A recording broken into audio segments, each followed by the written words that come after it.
go ahead and call to order the Kodiak Borough Assembly work session of Thursday, October 26, 2023 at 6:30 p.m. in the Assembly Chambers.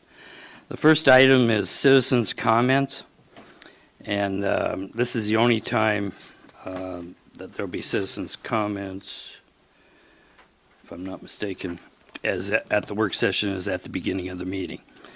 Now, the local number is 907-486-3231, and the toll-free number is 855-492-9202.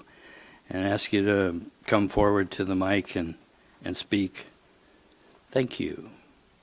Amy. Good evening, Mr. Mayor and Assembly. Amy Williams, Borough Manager. I came to the podium tonight to introduce you to our new IT Director, Fred. I invited him to come tonight just so you could put eyes on him for the new members that are going to our meeting tomorrow afternoon. All of the department directors will be there, but we're very happy to have him aboard. He's been at work for a whole 9 days now, so wanted to include him and let him attend a meeting. So welcome aboard, Fred. Just want to say that I'm very happy to be here. Thank you. Thank you, Fred. Hey, Fred, where'd you take your first computer class? I believe that was you that taught my first computer class. Oh, that's how you set it up. I know it. Thank you. Anyone else wishing to come forward or call in, please do so at this time. I'll give it a minute here and see if we get a call. What's that, Nova? It blinks and then it dies, so I'm not sure. Let me try. So somebody's trying. We're now answering a call from the queue. Good evening, Assembly meeting. You're on the air. Oh, hi. How are you hearing me? We can hear you. Go ahead. Great. This is Duncan Field. Thank you for the opportunity to call in and comment. Sorry I couldn't be there in person this evening. I understand that you're going to be talking about your capital projects list this evening. As I looked over the packet, I didn't see the new list or revised list that was talked about and developed by the Planning and Zoning 2 or 3 weeks ago. And so I'm at a loss, to comment on the list you have before you in your packet or the new list that may be forthcoming. But I did appreciate the discussion we had with the Planning and Zoning and updated them on the project. There's some new Assembly members, and so briefly tonight I just wanted to talk about where Anton Larson Bay project is. It's been on the Borough CIP list almost continuously for about 25 years, and even in the late 80s was talked about and discussed for the borough. Currently, the project has an additional $500,000 from the Denali Commission for finalization of the design and some right-of-way survey and clearing. It's also in the congressionally designated spending budget for Lisa Murkowski for a couple of $1 million. We've been working to get the state to add the project to the STIP list. This seems to be kind of a catch-22. If we do get the federal funding, it's likely to be added to the STIP list. But more important for those new to the Assembly, there was an environmental assessment done, a comprehensive environmental assessment of the project done in 2019-2020. The final document is some 350 pages with a bunch of appendices. But the determination after holding hearings in Kodiak, Uzinki, and Port Lions route to the project is overwhelming public support, tremendous support in the community of Kodiak with the folks that recreate on the west side of the island, and of course support from the communities of Uzinki and Port Lions because of the safety concerns in the winter and the ease of access to the road system by going into Anton Larson Bay. So I'm just visiting with you tonight to encourage you to continue what you've done in the past, which is to include the Anton Larson Bay Road Extension Project on your CIP list. thank you for the time to visit this evening. If you have individual questions, feel free to call me personally, and look forward to visiting with you relative to this project. Thank you and good evening. Thank you for calling in, Duncan. Anyone else wishing to come forward under citizens' comments, please do at this time. Anyone else on the phone? Seeing none, we'll go ahead and move on. The next is the agenda items we have is discussion with Senator Gary Stevens and Representative Louise Stutes. Senator Stevens was unable to attend because he's come down with the flu, and so, but we have Representative Louise Stutes here, and I ask you to come forward, Louise. Thank you. Thank you for the invite. I was just sitting here looking, realizing there's not one female on this borough assembly. Yeah. I'm going to have to do some campaigning on somebody's behalf to change that next time. Is the mic on? That's okay. Yeah. Thank goodness. No, I mean Amy, she went. There we go. How's that? All right. Louise, you have the floor. Thank you. Well, thank you for the invite. It's always nice to be here and see my old friends. Nice to see you, Nova. And congratulations, all of you, on your new elections, those of you that are new to the Assembly, and nice to see those of you that are coming back. I didn't bring a lot of notes because I'm not one to do that. I'll just give you kind of an overview, and then I'm happy to take any questions you have. Scott has provided me with a list of your capital improvement projects, and it was interesting listening to Duncan because Duncan and I have had several conversations about this road extension in Anton Larson, and the concern that I've heard from our side of the coin is not that the road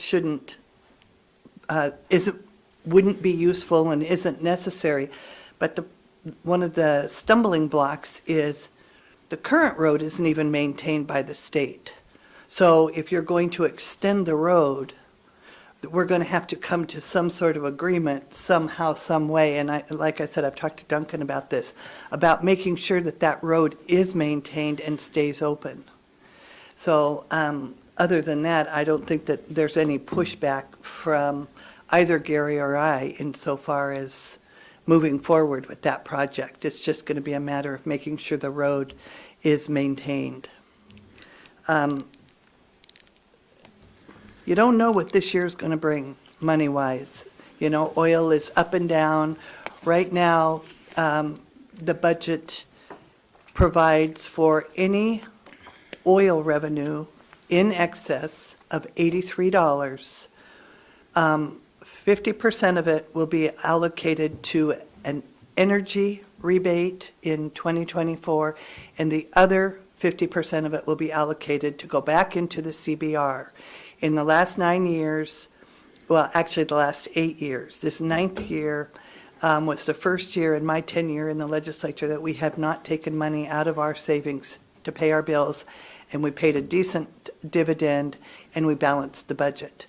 But prior to that, we've taken out somewhere between $14.5 and $16 billion out of our savings account, and we're obligated to repay that money. And so that is what the anticipation is with the higher oil prices, provided the oil prices stay high.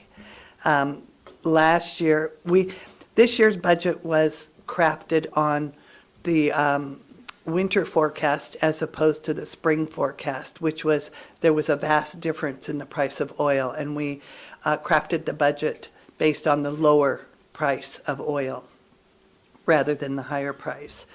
And even at that, or the previous year, it was crafted on the higher price, and by the time we got back into section, we were already $1 billion in the hole.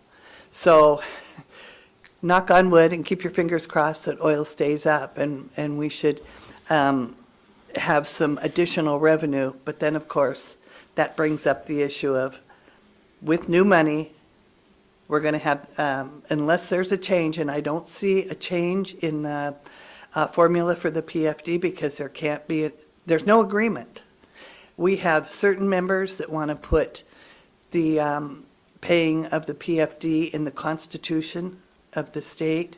And what that means is if we put it in the Constitution, we pay our PFD before we pay our bills. And so we've got two clearly separate factions, some that say, absolutely not, we don't want it in the Constitution, others that say, yes, we should. I think there is a focus on changing the formula that is in statute, which hasn't been adhered to for 4 years now, is 40 years old, and it just isn't applicable anymore. So there is some conversation about changing the formula in the statute, but not the Constitution. As we all know, or I would think we would know, if you open up the Constitution just to change the formula or to add the PFD, you open up the Constitution. To everything. And it's open up to anything and everything. And very rarely will you see the public that educate themselves on what each issue would create. So I don't see the flavor of the majority of legislators being interested in opening up the Constitution right now. Another huge issue is our school funding. And I'm sure I don't have to tell you guys that, being on the Assembly and wrestling with that here. As we all know, the governor vetoed a huge portion of the BSA, which was voted unanimously in the legislature. He feels like the schools are flush with money left over from COVID. I attended a superintendent's a Zoom meeting 2 days ago. It was 2 days ago. And these school districts are crying. I even listened to Kodiak where they said our superintendent had to lay off several teachers, having a hard time getting teachers. The Department of Development of Workforce, which puts out a nonpartisan flyer monthly. It's a state department, but it's clearly nonpartisan, and its articles are nonpartisan. They don't, and they have a special clause in their contract that they can't be let go for political reasons. And they make this flyer or little magazine every month, and the one that was supposed to come out this month in October was addressing education, the state's ability to keep teachers, what their pay is comparatively speaking to other teachers. We are the only state that doesn't have a defined benefit for their teachers, the only state out of 50, and the governor withheld it and would not let it be distributed. Nobody's quite sure as to why just yet, but it's the first time since this publication has been going out that there's been a hold put on it, and it's been going out since the 1960s. So clearly there's a problem, and that is going to be one of the first items, I believe, that is addressed when we go back into the legislature, is education funding to some degree. I don't know how. I don't know if it'll be an increased BSA. I was just talking to Larry, and I'm sure several of you heard me.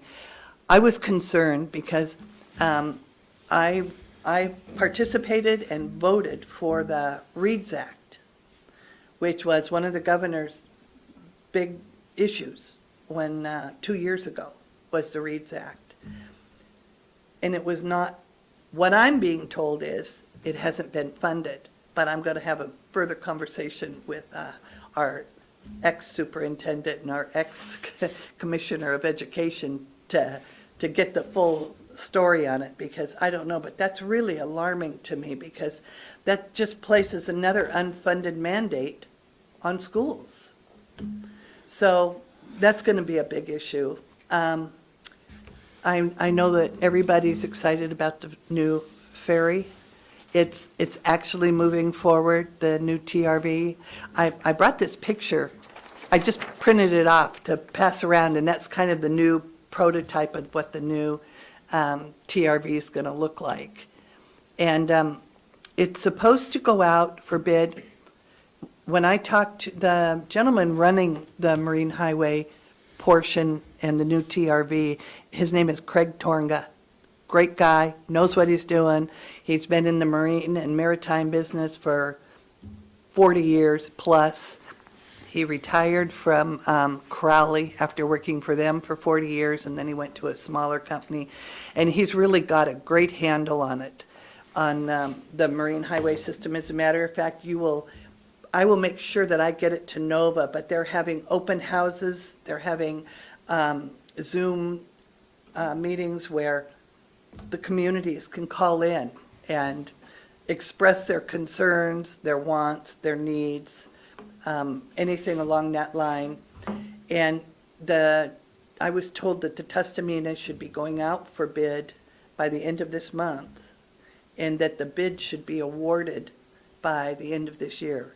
And they are still anticipating a 2027 launching of the vessel. So that's pretty exciting. And I know that there's some real concern by some of these communities, but fortunately, there's never been any question about service to Kodiak and what the service would be. People recognize it. And I had the opportunity again this summer to bring several legislators to Kodiak. I brought, I think, 6, and it's bipartisan.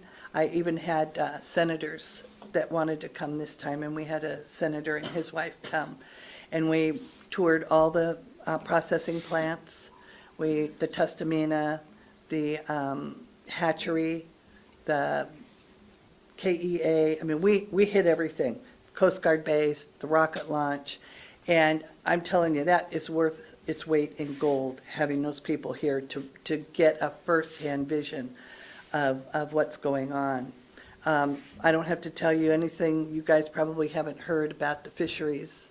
They really took a bad year this year with price. It's going to not only affect the fishermen, but it's going to affect the processors. You know, just think about anybody that's lived here for a while. 20 years ago, how many processors did we have in this town? 15 or 20? We now have 4. And, you know, it's a dicey thing. And the prices were low, and it isn't just to fishermen. I mean, processors are suffering too. And I don't think this is going to be just a year situation. This is it's going to reverberate for a couple, 3 years at least. When I had the legislators here, I had a representative from Lisa Murkowski's office here, and I also had a representative from Governor Dunleavy's office here. And we spoke with the representative from the governor's office. I spoke with, and we are going to, back in 2016, what we tried to do to help some of the fishermen in that crunch was if you had a state loan, we waived the payment for the year. It doesn't mean you didn't have to make it up, but it just went on the end of your payment plan, and you got to buy for 1 year, so you didn't have to make the payment. And that is what we're going to be working on for fishermen now. And then I also, in conjunction with both of our congressional people, I have a resolution that's ready to go that prohibits any Russian fish from coming into the United States, regardless of where it's reprocessed. Because that's what's happening now. Even though there's a moratorium, the Russians are sending their fish to China or wherever to be reprocessed, and then it's being sent in as fish from that area. And so this, and I know that Dan Sullivan is working on legislation to address that. And this resolution, I'm sure, will have bipartisan and both Houses and Senate support. I've talked to senators and I've talked to people across the board. So, you know, whether we can get that through in a timely fashion, who knows? But we're very conscious of the fact that fisheries are not what they used to be, and it's going to be a while before they're back, if they ever come back. And let's see, what else is I think that that's probably about my highlights for right now. Who knows what's going to happen when we meet again. The Senate's pretty well, they're tightly wrapped, so to speak. The House majority definitely has their difficulties. I was asked to be a part of the House majority last year, but it was with caveats that I just couldn't agree to. I don't operate that way. I'm sorry, and I just have to say again, and I've said several times, excuse me, I always put my constituency first over politics. And I was asked to change that around, and that just didn't work for me. So we're a very effective minority. We work very well with our Senate, which is why we were able to get a budget across like we did. That was a sustainable, fair budget with a reasonable PFD and no money out of our savings. But I'm happy if anybody has any questions to see if I can answer them. Representative Stutz, one of the things that comes to mind is I'm hopeful that maybe between now and the end of the year in educating some more of the majority in the House, that there might be a veto override on the educational part. What's your thoughts? I don't see that at all. Okay. I don't see the wherewithal whatsoever. That's a really high bar. The Senate's not interested, so that right there lets it out. And we just don't have enough members in the House to do it. The one thing I did fail to mention is I talked to the Commissioner of DOT, and it's expected that we're going to get quite a bit of money. I see some of the CIP projects here, road projects. And I was told that Kodiak will be a recipient of quite a few dollars and quite a few projects. What they are yet, I don't know. I was told last year when the commissioner came to town, he asked me, aside from the road projects, Kodiak has a lot of the recalled guardrails. They're dangerous. They've been recalled. And I asked him to replace them, and he said that Kodiak was on the list. We were going to get our guardrails replaced, and then I looked at the list and I see Kenai's getting theirs replaced. So needless to say, I put in a call to say, hey, we both start with K, but you got the rest of it wrong. Thank you. So, but Anyone else have any questions for Louise? Larry? Politically speaking, it seems like the Senate is calling the shots. They seem really organized, they held together, they have a better majority. And I know the House majority lost one of their members, I believe, when they were elected to the mayor. Do you see the House holding together that majority? They're on a slim. They have two liberal Democrats as part of that. Three. I thought they went from 3 to 2. yeah, no, And they have 3 Democrats. do you see that holding together? Because it seems, as I said, the Senate seems to, during the last session, has held the line and the House sort of acquiesced to.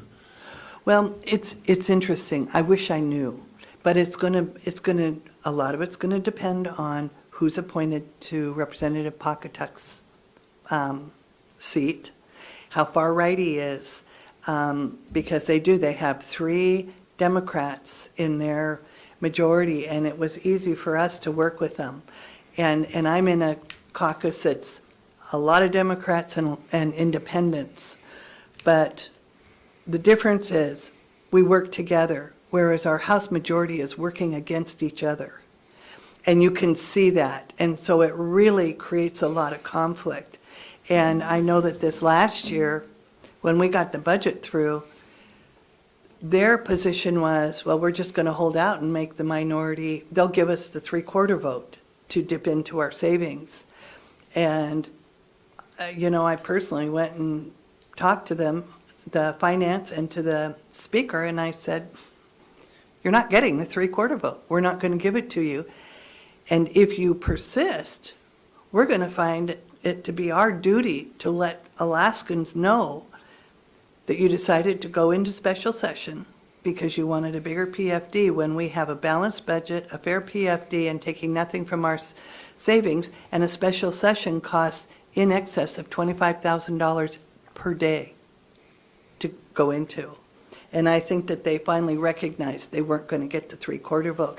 But as you notice on the vote, on the budget, with the House majority, it was a split vote. Half of their leadership went one way and half of their leadership went the other way.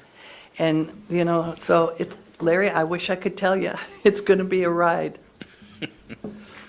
Anyone else have any comments? Questions? Jared? Thank you. Thanks for coming. I want to put another bug in your ear. We had a very brief conversation about this at the legislative fly-in that you did about gaming. There are 3 bills that I've been tracking since last year that were introduced: HB 197, HB 200, and then Senate Bill 150. And my concern is that I think it's going to, some of these bills will threaten nonprofits that receive money from the multi-beneficiary permits that they have with gaming, especially Senate Bill 150 that seeks to create a state lottery board. So I just wanted to put my concern back out there. And you told me that they're probably not going to go anywhere. They're in committee right now. But I'm wondering if you have any further thoughts on that. I don't, but I don't see a lot of support because I think that there's too many what-ifs. Yeah, exactly. Right now, and nonprofit groups are pretty vocal about this, and they really provide a lot to communities too. So I don't see it going too far. Just the same as the bill, Senate Bill 128, which was the bill to override the Board of Fish. I don't see that going anywhere either. And it's like I told them, I said, you want to override the Board of Fish? First of all, you'll never get another Board of Fish member. Why have the Board of Fish? And just remember, if you override them, when they make a decision that I don't like for my community, I'll be filing legislation. I said, as long as I'm sure every other legislator would be doing too. And, I'm pretty sure you don't want to go down that road. So I think that's pretty much a dead deal too. Go ahead. This one's more general. What do you see that we need to get ahead of the curve on? I just heard a couple things today, but it's a little premature for me to bring them up here until I'm really informed on them. But, when I first heard it, the red flag went up the pole, and then I made a couple calls, and now it's halfway down the pole. So I don't want to get everybody all riled up before I know. But I will let you know, because it's important, and it's important to hear from communities. And this is what I will say. When an issue comes up, don't just write to Gary and I. Write to all the legislators. And make yourself heard, make yourself a pest. Really. They pay attention. It does. It works. Oh, yeah, we heard from your community again. Oh, good. Who'd you hear from? Well, wait. I'm sorry. No, that's fine. Are there, other than legislators, are there mid-level bureaucrats that really inform opinion? I think the focus is your legislators, but I don't know if the assembly has taken a position on the school funding or not, but that's going to be a big issue. That is going to be a huge issue. I don't know, where you guys stand, but I know that it's huge. Scott? Madam Stutz, there are 2 school issues that we're leading the pack in the United States. One is the retirement defined benefits issue, and other is the state's support of education is the lowest in the nation, as I understand it, or else we're vying with Louisiana for that title. Is there any chance that we can change those 2 horrible metrics? Well, Senator Giesel has a great bill on defined benefits. It's not what it was. The previous one just put the state right on their knees. And the good news is the participants are at the table. They're interested. So, it's going to be a compromise, but everybody's going to be involved in that compromise. And her bill is really a good bill. And I know that we tried to move it last year and we got stalled. So I know that it'll be back this year and hopefully we can move it. Larry and then Ryan. I'd have to go after Ryan, I've already spoke once. Okay, Ryan? Thank you also for coming here tonight. I want to shift gears a little bit from fish and education, and I want to talk about the posture of emergency preparedness and disaster response. So we have a lot of lessons learned from Typhoon Merbok on the western coast of Alaska, and the response posture from the Department of Military and Veterans Affairs, General Torrance Sachs. I'm sure you're familiar with my relationship in that agency as well. I'd like to know what is being discussed at the state level to increase the posture for human needs. Let's just say water, sanitation, food, logistical support, and that from a statewide posture, but more specifically looking at what we can do or what we can prepare ourselves for at a local level for our own villages around the Kodiak archipelago. I know that there's a big effort with some of these federal dollars to address that, and address the fact that some villages have no running water, no flush toilets, that type of thing. And there is a big push for that, as well as broadband, which is a huge, will be huge for some of these villages. So it is being addressed through federal dollars. Thank you. Larry? I haven't been as concerned as much about school funding because I believe the support is there for it. And I think we need to support that, but it seems just from what happened in the legislature last year, there'll be some support. And I was gratified that the governor didn't veto all of it. So, and he did indicate that he would support education. But the question I have is related to what used to be called revenue sharing and bond reimbursement. Those are two things that directly affect the taxpayers in Kodiak and our ability to carry on government. And they were fully funded last year and it wasn't cut. Now revenue sharing's been cut every year.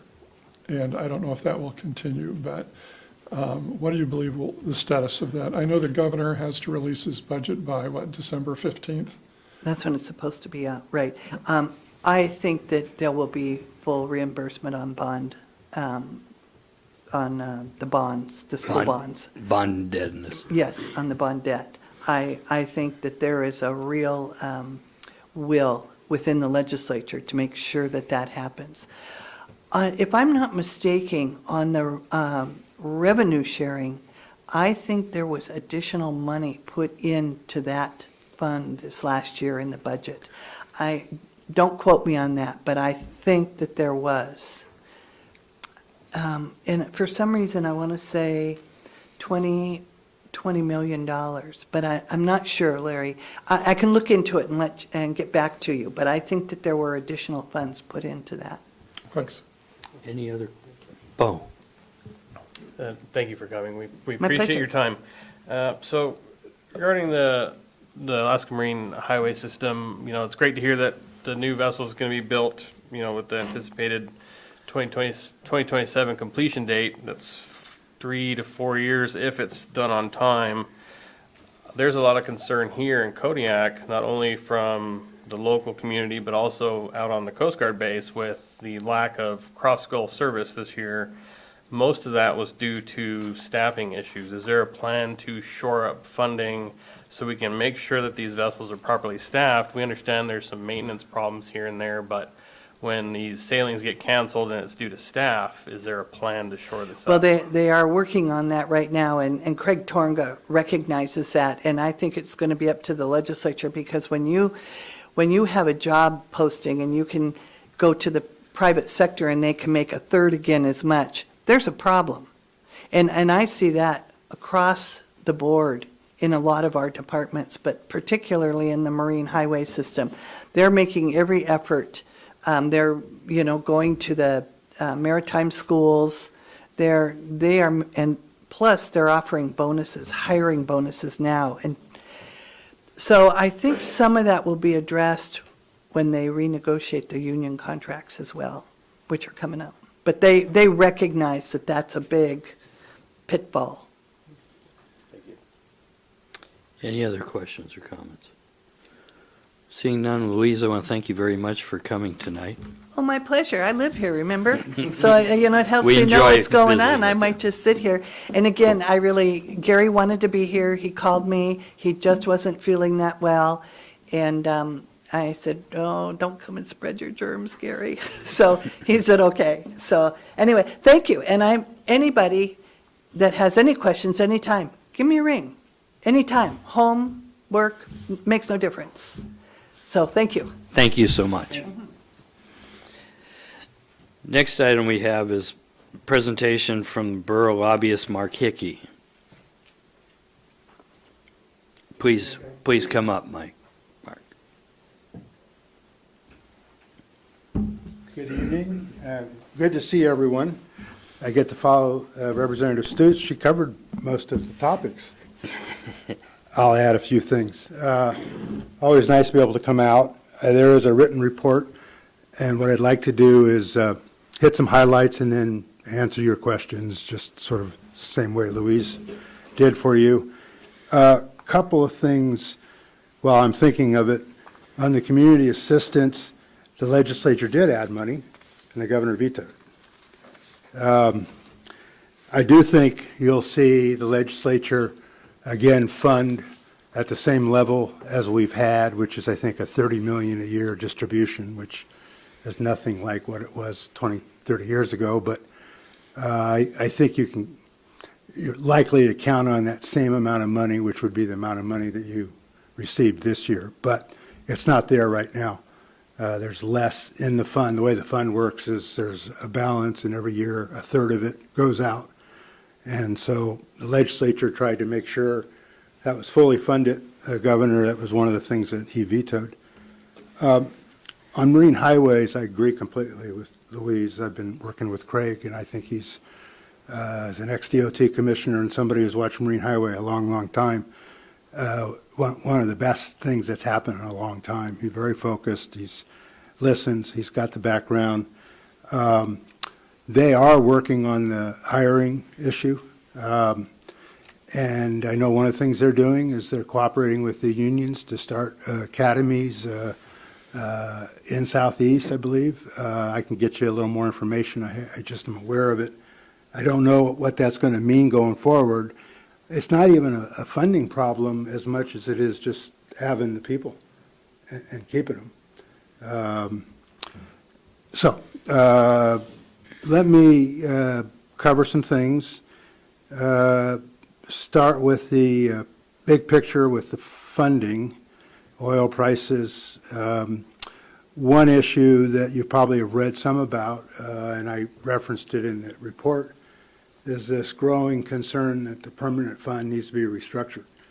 And because of inflationary impacts and the size of the draws and what's in the earnings reserve, the way the fund works, there's two pieces. They can't take out of the corpus, they can only take out of the earnings reserve. And the projections seem to be within 3 or 4 years, you might not be able to do the level of dividend and draw for state services that we've been doing. And there are solutions they've been talked about before. The simplest, simple, it's a constitutional amendment, so that's never simple, is to manage it as a single account and do a mandated draw out of the permanent fund, percent of market value. That would solve that piece, but as part of that debate, you're going to have the debate about how much goes to the dividend and how much goes to government services. So I think we really have to watch that issue as it develops over the next 2-3 years. It's troubling, and it has a lot of variables, performance in terms of the markets, but inflationary impacts may start to lessen. So it's hard to know how that's going to come together, but it is got the attention of people like Devin Mitchell, the director, who I have a lot of faith in, very capable. So I think that's something we have to really focus on. The oil price increase that we're seeing is there, and as Representative Stutes described, the current budget, any money that's excess for the current fiscal year is already basically allocated under the budget. Now, legislature could change that, but I don't think they will. So I think where you'll see the question is going forward in the 25 budget, which is the budget they'll be working on, are we going to see the potential for a little more funding available election year? Is there a risk, a potential for some discretionary funding? I think there may be. It won't be significant, but I think having your CIP list is important, and we work on that as we get more into the session and we see what the opportunities are, and we certainly work with both Senator Stevens and Representative Stutes in terms of what they think will work. But compared to some years, at least today, we're looking in a little stronger financial position for 25. Education issues, I agree completely with Representative Stutes. There's not going to be the appetite for the veto override on the $87.5 million. We're already halfway into the school year. School districts had to make their decisions on hiring. Yes, that money could be put aside and saved, but it has to happen within the first 5 days of coming back. So never say never, but I don't see it. The increase in the BSA, we are closer to doing something there than we have been in a long time and doing something meaningful. The Senate passed a bill with a $680 increase. They started out at a higher amount, $1,200, $1,000, but $680 is fairly significant. The last time we did an increase was 2014. I have to go back and total the amounts, but it was under $200 over 3 years.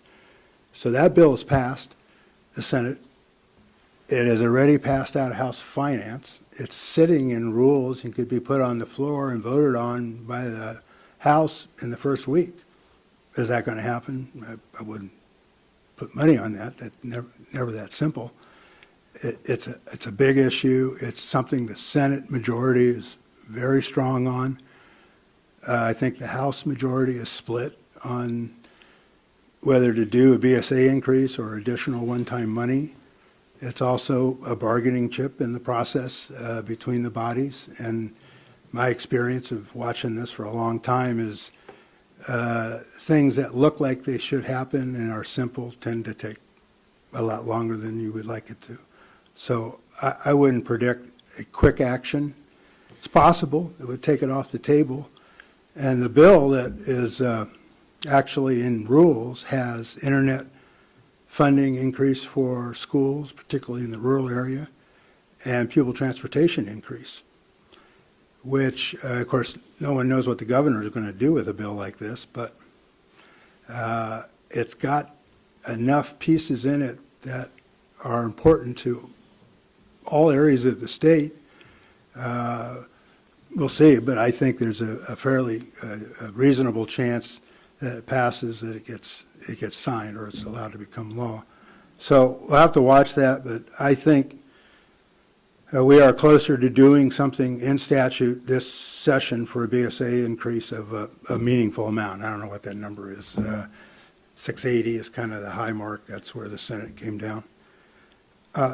One other two things. The school debt reimbursement, I agree with Representative Stutes. I see that.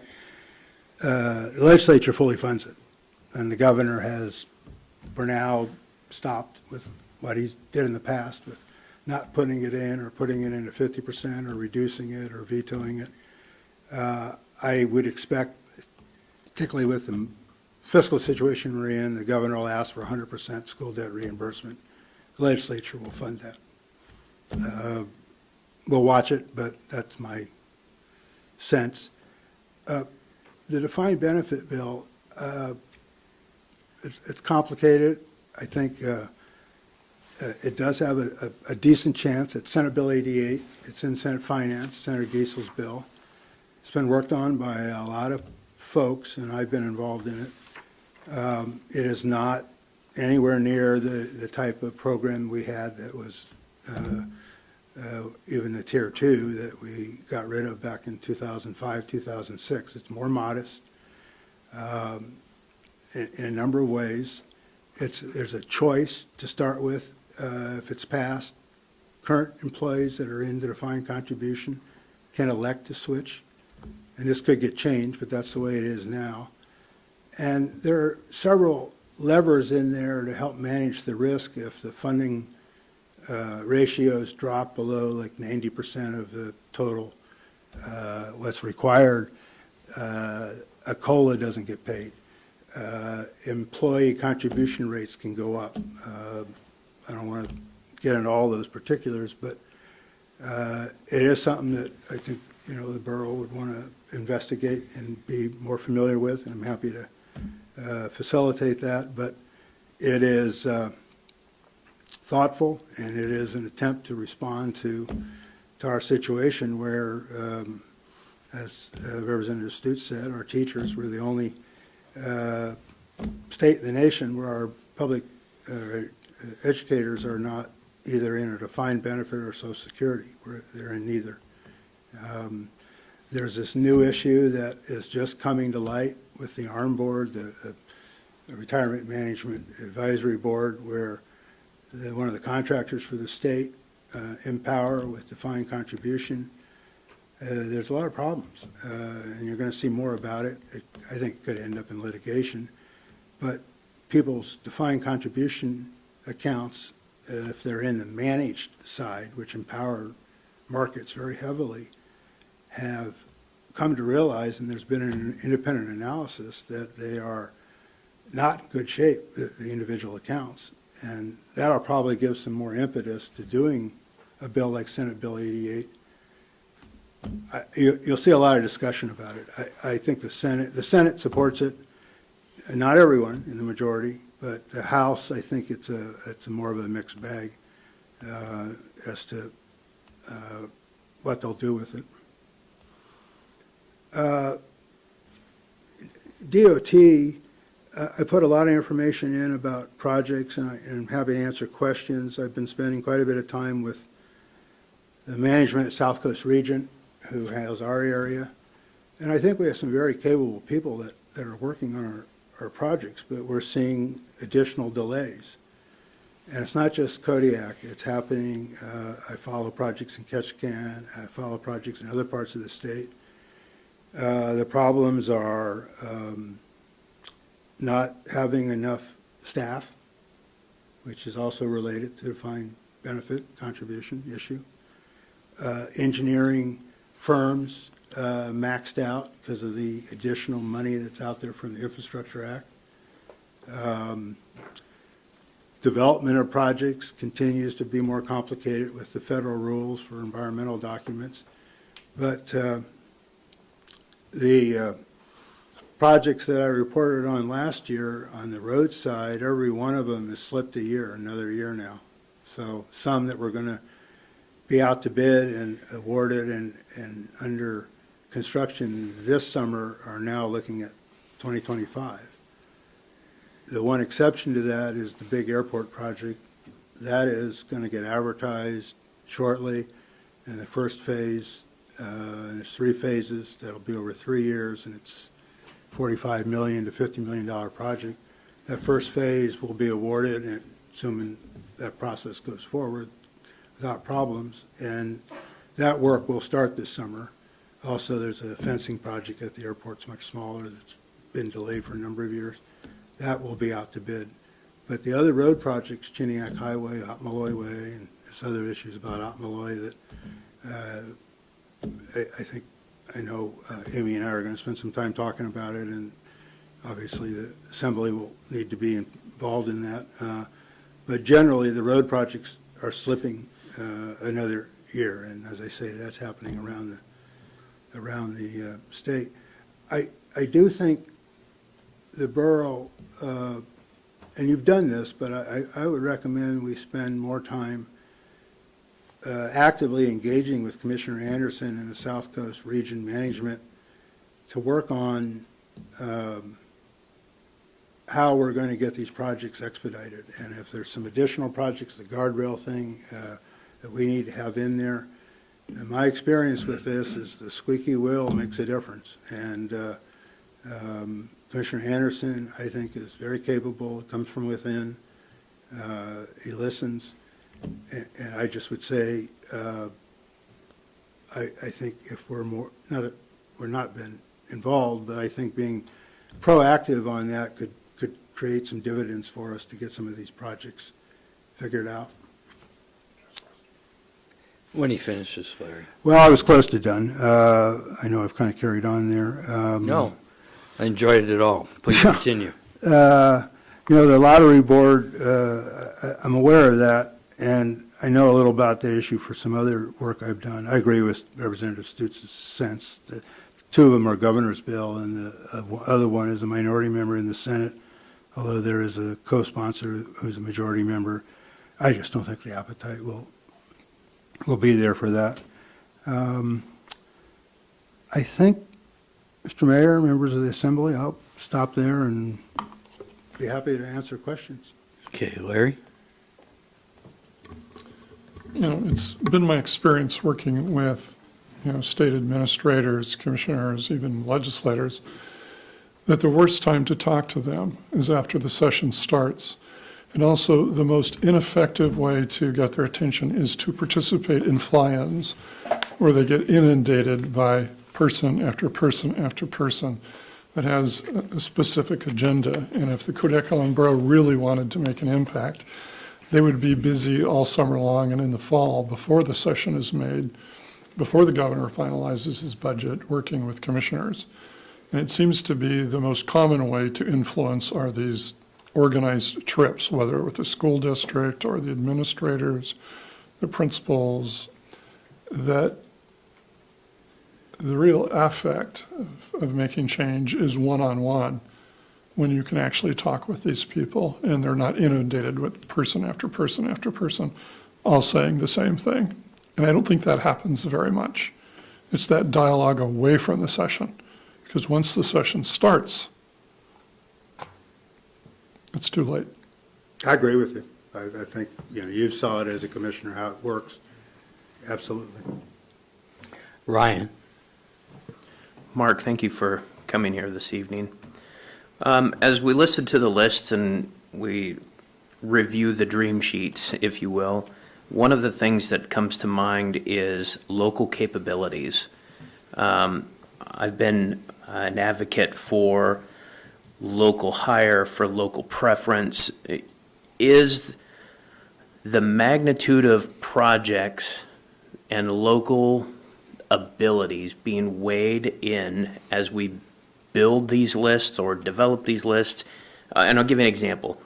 If we roll out a $50 million highway project, we don't have local capabilities for that. It needs to be in smaller segments. So is there a way that we can do this methodically to allow local contractors to keep that money and impact us socioeconomically here? I'm completely tuned into what you're describing. Scott actually and I have talked about this in one of his trips last year. We went to the department and brought up this very issue.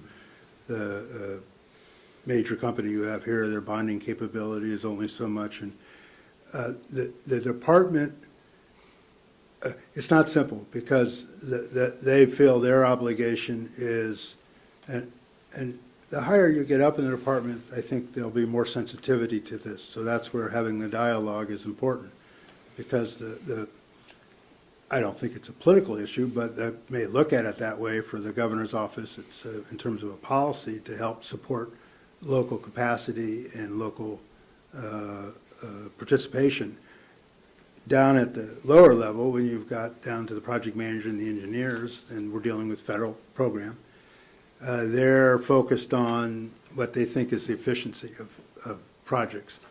And so it's a push and pull, it's a completely legitimate issue for us to be raising. We have been raising, we should try and do more. That airport project, the big one, is one of the examples where at one time they were going to bid it as a single project. They now are planning to bid the first phase separately. So that's, I think, about a 15 million, which still is probably, you would have a better sense of where that fits in terms of the realistic opportunity for local participation. But the second two phases right now, they're talking about bidding them together, even though they'll be done over a 2-year period. So that'll be too big, as an example. So I think it's just a matter of making it part of the conversation, but just recognize that our agenda on that doesn't match up with the people that have to deliver the program, which doesn't mean you can't get their attention. We have a South Coast director right now, Chris Goins, who many of you may know. He had out Malloy as a project a long time ago, and he's very capable. He knows Kodiak. For example, I think talking to him would be a good starting place. It's just a matter of kind of like what Mr. Ledoux is saying, is showing up and talking about it. And people from the assembly, it makes a difference that you're there talking on behalf of the borough versus just me, for example. Yeah, and I'll add on to that a little bit, because Mark and I met last year. There was then part of what, when DOT was in town here in August on it, one of the things that they were, part of the discussion on the airport project was, when it's over 2 years, was requiring them only to have the first year's bonding, not necessarily the second, even though they bid it. Even when they were looking at doing it as one project, 3 phases, only having to provide the bonding for each phase as it came up. The same problem was with the Kodiak Highway. They were looking to do that as one project, and basically I said the same thing that you're saying there. That isn't in the best interest of the community. It needs to be phased. Then they were talking about that being also one bid over a 3-year period, and the same bonding requirements be in phases. Now they've changed the Kodiak Highway. It is 3 phases over 12 years, and the road system is not going to hold up. That was the discussion that I tried to get through to them when they were here. Their priority is different than the condition of the roads, and they also, it's a simple project, which the reason I call it simple, it was a mill and resurface between mile 0 and 5, which is between town and the airport. They weren't able, they've talked about having that out for the last 2 years, and that hasn't gotten out. And that's in addition to it. So it's looking like there'll be a bunch of work, but I also know that they have funding problems on some of their other major projects and the estimates, and they've started construction, and the costs are, the newest estimates are 3 times what they originally estimated on it. So I sometimes wonder if they're not pushing money elsewhere, is in the delay of these projects, because there's so much money that they have each year. Then we also have the issue of the federal government with the projects they want to throw out, and there isn't enough contractors to go around. And one of the concerns that I said was it's going to create even more inflation within the construction cost projects in Alaska. So it's going to be interesting to see what happens. But Mark, I really appreciate the update on there. Anyone else have any questions? Jared. Thank you. Thanks for coming. We're anticipating a conversation about short-term rentals and their effect on the housing crunch, and understand there's a bill, I can't remember if it's in the House or the Senate, that's looking to regulate or license, I can't remember the details of, are you tracking that one? No, but I will. It doesn't ring a bell at the moment, but I'll focus on it. No, at least not that it, as I say, I think of it at the moment. Yeah, I'll look at it while I'm sitting here. Okay. And what else do you, it's kind of the same question I asked Representative Stutes, but maybe you can speak more freely. What do we need to get out early on? What do you see that, as Larry was saying, you know, the session is coming up quick, so what should we be looking for to get out early on, you know, in summer and fall of 2024? As far as pushing, advocating. Yeah, as far as for lobbying, borough, advocating, yeah. yes.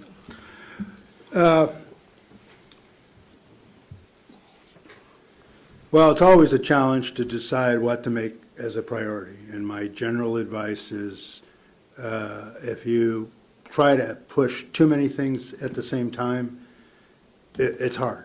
It's hard on your legislators to know kind of what to do. So in any given year, I mean, the capital piece is sort of always there, but when it comes to legislation, policy, three things, three areas.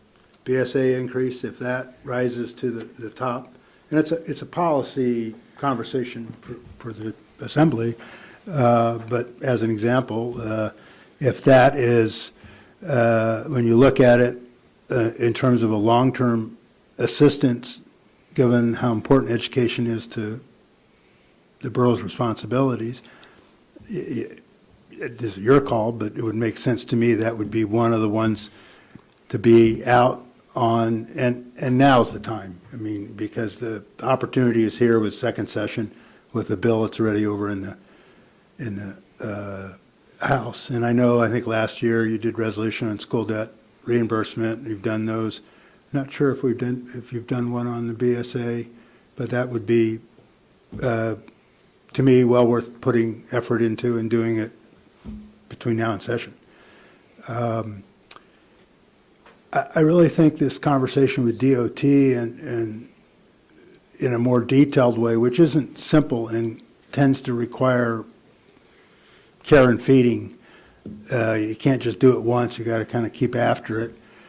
But those projects are so important, both in terms of for the system, but also because of the role, you know, how to your economy. And so that's not as much a legislative thing, although we certainly make sure Gary and Louise know what you're advocating, and they are in a position to get the department's attention in a way that we might not be able to.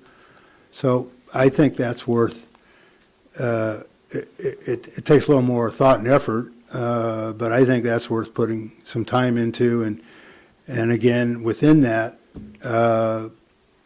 deciding of the list, what in particular do you want to see accomplished, or at least prioritizing out of the ones that you have. Is the Kodiak Highway 12-year schedule just not acceptable? How do we get that pushed up? Do we do more to get the projects bid in a way that gives more opportunity for local participation? I'd like to think about my other recommendations on things that to consider. Again, it's your call. I mean, you've got a lot of fishery issues that are important, but for the most part, the legislature, with some exceptions, stays out of the allocation. And I agree with Louise's assessment that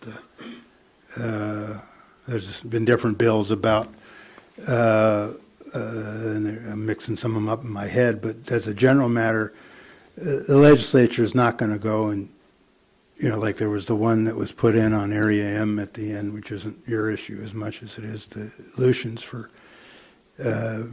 having the legislature decide allocation. That's a show bill. It's not realistic. So I don't know that with the department, there are probably issues, fish and game issues of importance, but in the boards, but I don't think in the legislative world. I mean, there's some bills that Representative Stutes have worked on that would be helpful to get passed, and she keeps pushing them. worth you all taking a look at in terms of your position. Let me think about what else I would recommend rather than just try and give you something off the top of my head. But BSA, the DOT stuff, that'd be two areas. Thank you. Scott? With the diminishment of flow through the pipeline over the past number of years now, we've seen revenue for the state diminish and a call for a fiscal plan, which has not so far developed. Many of the issues in state government have followed from that, how long it took to deal with Medicare re-upping and everything. There just aren't enough people on staff anymore because budgets have been cut so thoroughly. Do you see any future in a fiscal plan somewhere? There was a debate about having a fraction of federal income tax as one source of income as opposed to a state sales tax, which would involve impinging on the taxing authority of a lot of municipalities. What's your sense about all of this? Wow. A very fair question. And as someone that, when I took over DOT in 1987, we had $9 a barrel oil. We did 5 budgets that year. And if you had told me we would get to 2023, and I think we've made progress on the dividend, even though it's not resolved, the legislature has stepped up and realized it can't do that formula, even though there are many that want to do it, and has taken it upon themselves to take the political heat for setting the dividend at a more modest level. But if you had said we'd get to 2023 and not have done, there have been half a dozen serious attempts to do a fiscal plan through the 90s and on. I listened to some legislators, new legislators, and it's been 6-7 years and we haven't figured this out. It's been 35 years and we haven't figured it out. I mean, we've done things, and if you had said we wouldn't have come to terms with some type of broad-based tax at a reasonable level, and this is my opinion, but the modest, thoughtful income tax that helps capture that out-of-state earning that we're not capturing in fisheries and oil patch, and allows the sales tax to be the purview of the municipalities. I was there 25, 30 years ago. I'm still there, not that I get to vote. But here we are, and we find ways to put off today what we can worry about tomorrow, and we keep doing it. So how's that going to, it's got to come to a head in some manner, some fashion. It's not going to happen with this administration. And I suppose if our revenue, if you had the perfect storm of the permanent fund issues coming to a head and the draw's not there, and the price of oil is back down to, below $50 a barrel for a sustained period, that might force it. But otherwise, we don't seem to, I don't get it. I mean, I do get it. I've been working in this stuff all my life, but it's frustrating to see, because there are people, you have 2 legislators that are part of this, that understand it and have worked hard to do the rational, reasonable thing. There's just not enough of them. And many of those people you talk to privately, and they say, yeah, I get it, you're right. But the areas they represent, when they're at the point of pushing buttons, they duck it. And I'd like to say, oh, that's going to change here in the next 3 or 4 years, but I don't see that at the moment.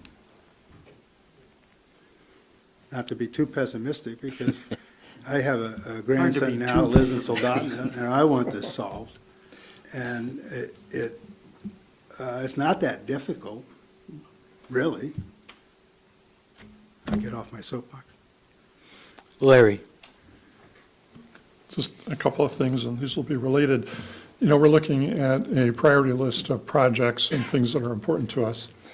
And as we develop those, I think, you know, the first thing we have to consider sometimes is the political realities. For instance, the Tustamina had to be at the top of our list because if we didn't put it there, someone might have used against us. But putting it as number one doesn't necessarily mean that we're going to influence people that we want it. So there it resides. And I think then we have to look at the cost figure. The reality is if we put a $30 million project on there, Louise and Gary probably aren't going to be able to find the money for it.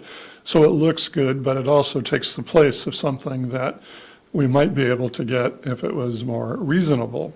And then, of course, I think Jared said last week that it's important to have a long list because when you're writing a grant, it helps you rank it as a priority as you're developing that grant. And then as you try to prioritize these things, then you're, as Gary Stevens said many, many years ago, you're like shooting inside the tent, you know, it's everybody's against one another. And instead of being unified, you know, you're fighting about where you are on the list. And so I guess, and this is Louise and your question, is you get a list of 33 projects that total maybe $400 million. And there's not a lot of little projects in there that maybe you could fund under the current finance, but these big projects are filling it up. What good is that list? I mean, when you get right down to it and finding the money and giving Senator Stevens and Representative Stutes the money. And I say that because at some point in time, you know, we talk about school bond debt reimbursement, and that ended, or, you know, 100% bond reimbursement ended a while ago, 90%, 60%, whatever. So the state hasn't been funding repairs not only on school buildings, but on municipal buildings like the Sullivan Arena that state money built, that kind of thing. So at some point in time, we're running into the same thing, aging buildings where the state used to pay for everything. They don't anymore. The capital budget was almost non-existent. And do you believe that if we turn a reasonable list for reasonable projects, that the state may be looking at some kind of statewide bonds? I know they've done that before, but not for a long time. Because we're hurting, but some of the big players are starting to hurt in terms of their facilities and the ability to take care of them. Do you see the possibility of a statewide bond issue that may give us the funds to take care of some of our needs that we have that we haven't been able to address anymore? Maybe.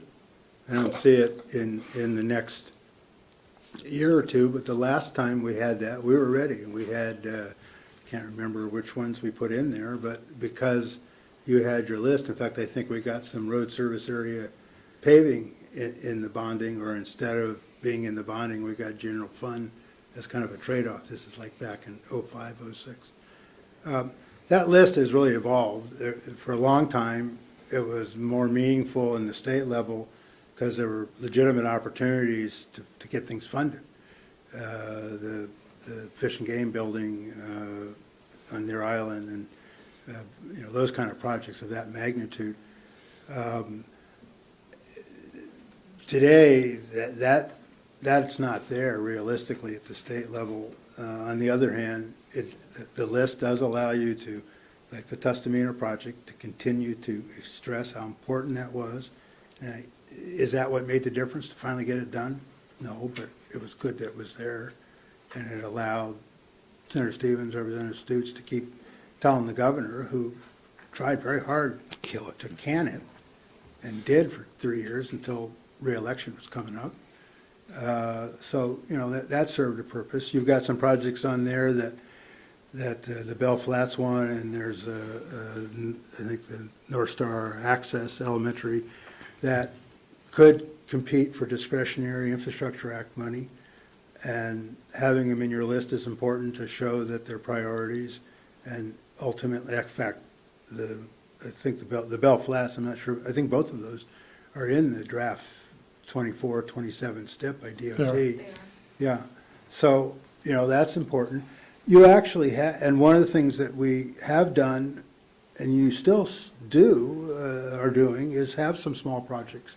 I mean, I noticed there's a few more village other community,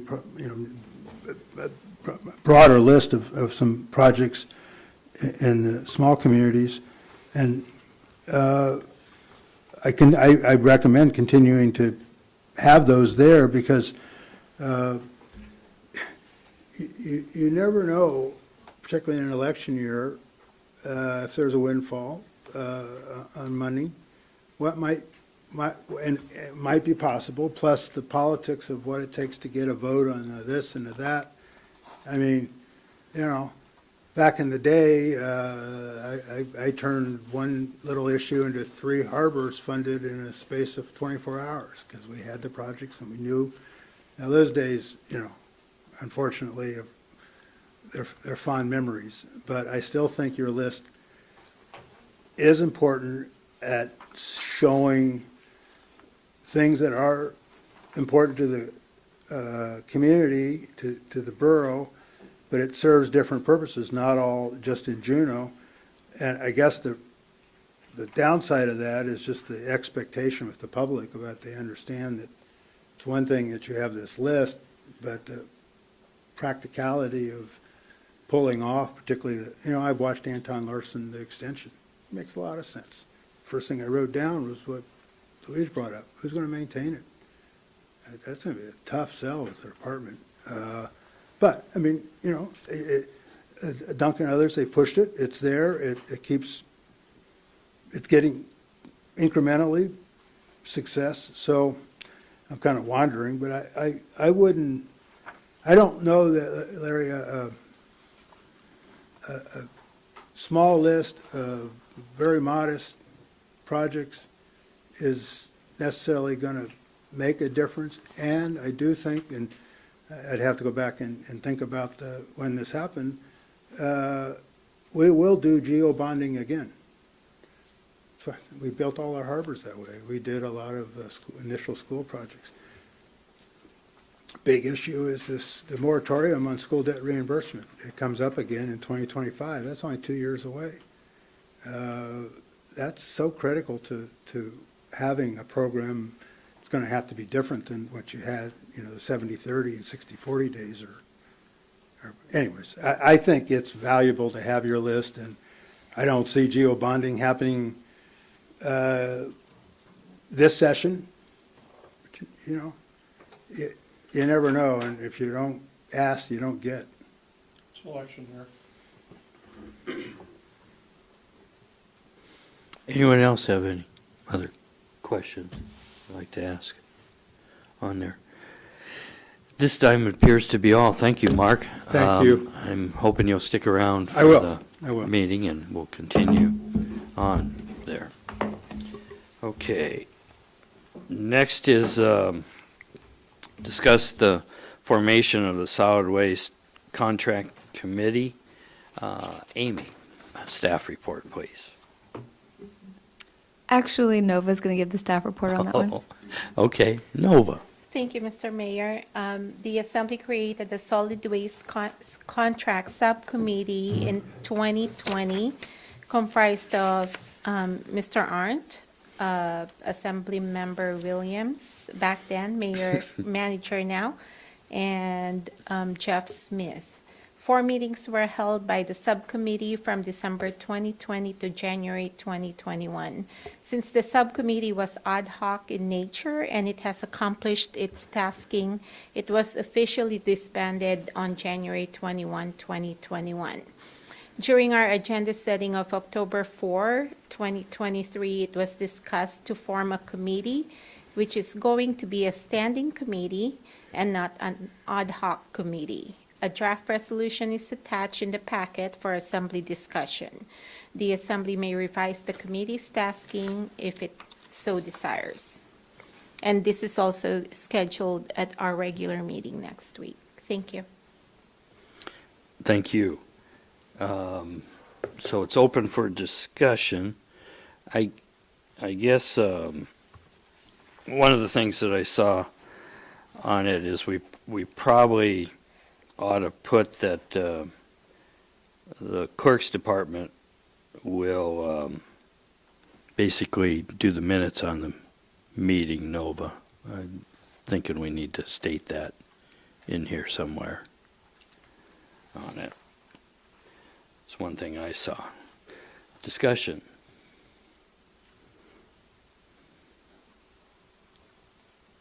Jared. Just a question, why a standing committee instead of just an ad hoc committee? Part of the discussion with the standing committee is this is to, right now, we've got amendment number 2 that the committee will be looking at. The second thing is looking at starting to learn from the mistakes that were made the last time the contract went out.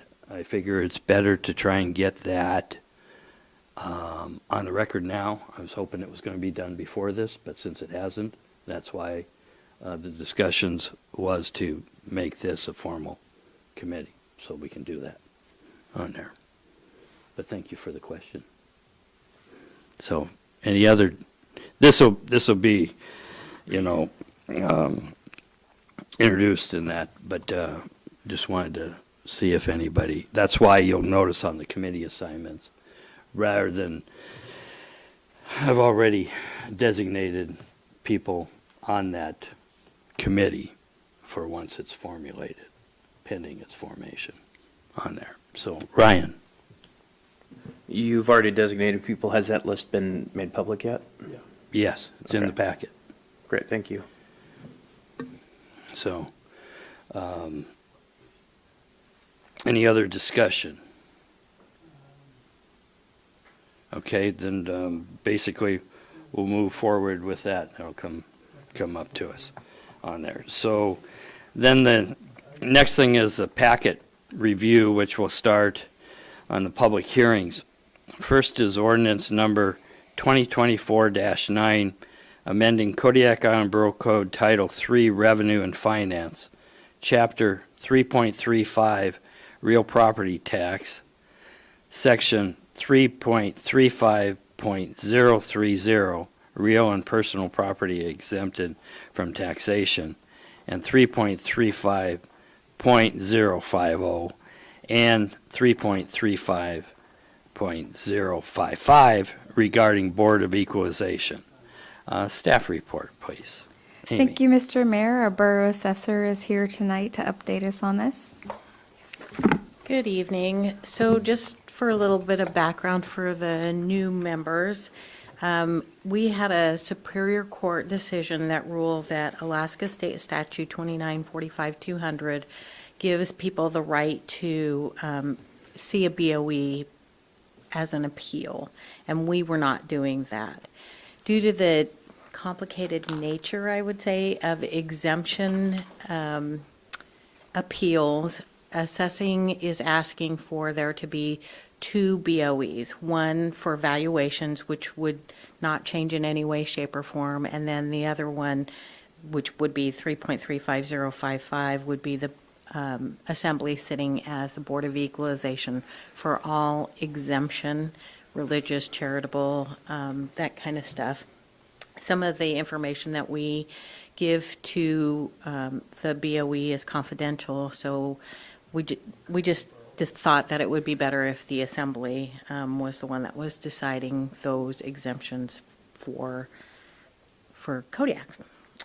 So the ordinance that is attached spells it out what the valuation BOE in 3.35050 would do and what the BOE for exemptions would do in 3.35055. Any questions of staff? So we've gone over this a little bit, so this is just the latest update. But we've got new members, and don't be afraid to ask a question if you don't understand something here. There'll be another opportunity on it at the meeting, so after the public hearing. So with that, I'll go ahead and move on to the next item, which is ordinance number FY 2024-10, an ordinance of the Assembly of the Kodiak Island Borough rezoning lots 1 and 2, Isthmus Point, USS Survey 4935 Lot 1A, Isthmus Bay, Lot 2A, Isthmus Bay, from C Conservation District to RNC Rural Neighborhood Conservation District, Commercial District, thank you. And Lot 12, Brooks Lagoon, from RR1, Rural Residential 1 District, to RNC Rural Neighborhood Commercial District. Staff report, please. Thank you, Mr. Mayor. Our Community Development Director is here tonight for this. Yes, a public hearing before the Planning and Zoning Commission was held on September 20, 2023. Community development staff did recommend approval of the rezone request primarily because the future land use map in the 2008 comprehensive plan, figure 4.4 for the Kodiak area, identified this area as to be rezoned to the rural neighborhood commercial district, and therefore the Planning and Zoning Commission unanimously recommended approval to the Assembly by a vote of 5-0. Any questions of staff on it at this time? Seeing none, we'll move on. Thank you. Oh, excuse me. Do we have a chance to discuss that? Yes, I mean, but the work session being the discussion, if you got something you want to bring up, it's not just the staff, but any discussion too. So I did speak with several citizens that are living in that community who voiced concerns both in writing and over the phone. And what I'm having a hard time with here is, so I understand what you mean by using that map and then the applicable zoning restrictions, and that their proposed project does fit that. However, what I'm having a problem with is the tools that we have in this governing body are these comprehensive plans. So looking at the document from the Planning and Zoning Commission, the justification, the basis for justification in that document, they listed 4 goals from the 1987 Kodiak Comprehensive Plan. This document is 36 years old. It was supposed to be updated 26 years ago. I reached out to the Community Development Department, and we are now looking at the 2008 Kodiak Comprehensive Plan, which was due for an update, as I understand it, in 2015, which also did not occur. So in doing my research in how we get to these comprehensive plans, the way we get there is community involvement. And so I feel that we don't have the proper tool to make this decision or to weigh this decision because this document is so dated and the basis of it is community involvement, and it relies extensively on community involvement. So all we have to rely on right now is these really dated documents, which the older of the two was used as justification here. And then we have a very small handful of statements that were submitted that are pro and some that are against this development. So given we don't really have the input of the community that does go into a comprehensive plan, I don't feel that I have the tool to make this decision and to represent the community. There are concerns that are coming to me that this is going to happen whether they oppose it or not. And to me, that's something that gets my attention, and that's why I dug into this. And so looking at the tool we do have, if we are going to use the tool as is, which is the 2008 Kodiak Comprehensive Plan. So Kodiak land uses, mixed use. This zone is intended to allow for a mix of residential and small-scale commercial uses, including retail uses, home occupations, and those allowed in the rural neighborhood commercial zone. This may allow for bed and breakfast establishments and lodges if they are limited size. So I reached out to the assessing department and the community development department. These terms aren't defined. We don't know what makes it small, what makes it limited size. Looking at this document, there was, if I remember correctly, I didn't copy it over, there's roughly 30 lodges in the archipelago. And they house roughly 270 or 80 people as of 2008. which again, this is a really dated document. So looking at 10 people per lodge is an average, because that's all we have to work with.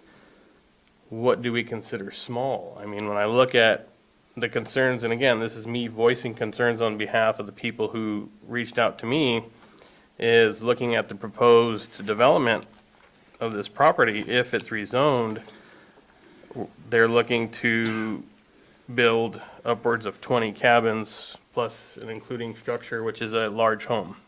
Well, I misspoke there. It's a home. When I think about going through this language again, description and intent, the rural neighborhood commercial zoning district is attended to.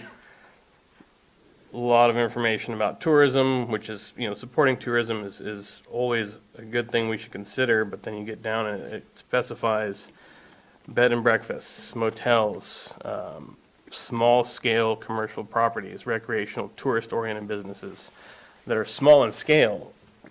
Do we feel that what is being proposed fits that criteria?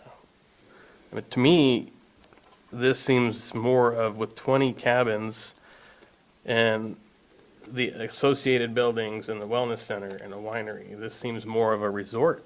I mean, this is a really large proposal in my opinion, but that's why I want to bring this up for discussion, because these aren't defined. What is considered small scale? I mean, the concern that I'm forwarding is, as it's proposed, if this is developed fully, this will fundamentally change a very small community. So I think we should do our due diligence and be careful and take the time to really look at this issue, because going back to what the tool is for us to make our decision is these comprehensive plans, and they are well out of date.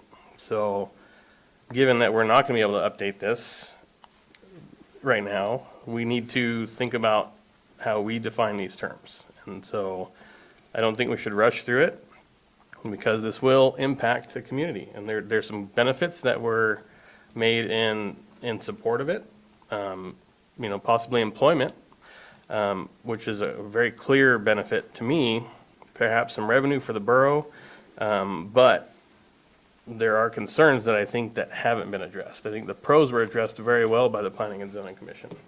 I don't think the opposition, the people who are in opposition, I don't think their concerns were heard. And if they were, they weren't voiced in any way. So that's what I want to discuss. Okay, a couple of things I'll say here too, Bo, is that's why we have these public hearings. It's a two-step process. Planning and Zoning makes a recommendation to the Assembly. Now, the comprehensive plan is a document that's a guideline. It is not a Bible, and do not think that any Assembly has ever been bound by it. So, but the public hearing process is where people need to come out on there. That's why we go to a lot of expense to get things advertised and noticed out there. And we did get one comment 2 weeks ago at the work session. A resident came forward there, and I'm anticipating that there'll be more people at the meeting on it. But I do want to stress that there's basically the comprehensive plan is a guideline on there. It's a zoning map that controls things, and that gets amended from time to time. And comprehensive plans are used both ways. Does there need to be some update to it? Yes. But there's a lot of things even in the 68 plan that apply today just like it did then. So, and then it was updated in basically 2008. You can spend a lot of money on just comprehensive plans, and is it worth it? No, I don't think it's worth it to do it every 5 to even 10 years on there. So it's one of those things that, as part of the budget process, we set those priorities then on what we're going to spend money on. Ryan. Thank you, Mr. Mayor. First, I'd like to compliment Bo. I really appreciate research. I think that the research that you put into this is warranted, and I think that as you embark on the journey of finding older documentation, the list will grow long and illustrious of what needs to get updated. I would actually view a community plan a little different than what our mayor has described. I actually think that it is critical to maintain public interest, and I would recommend that more public turn out to weigh in on that specifically. And I don't mean to put words in your mouth, but what I'm believing you're looking for is to define ambiguity, because it's become my favorite word on this assembly. So your definition of small, in context of this, what I have related to defining small is specifically regarding spatial boundaries within real estate. And so if you have a lodge that sits on an acre and your lodge fills up 3/4 of an acre, spatially, you are a large lodge. I believe that the applicant has plenty of space for this. I also see that from a business standpoint, from an economic standpoint, from a community development standpoint, and from a local tourism standpoint, that this is bringing more good than bad. I went and spent several hours researching some of the concerns that our constituents had with concerns to water access.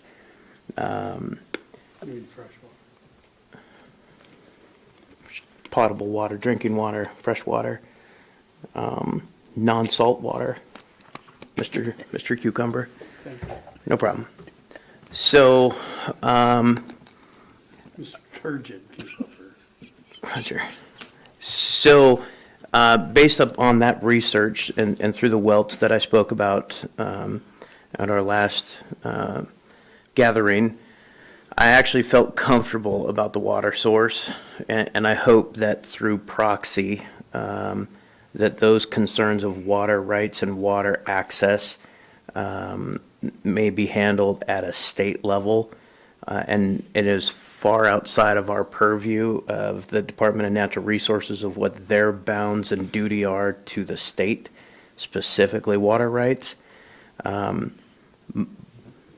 I want to, again, compliment the research on this, and I love it immensely. I can't even begin to tell you.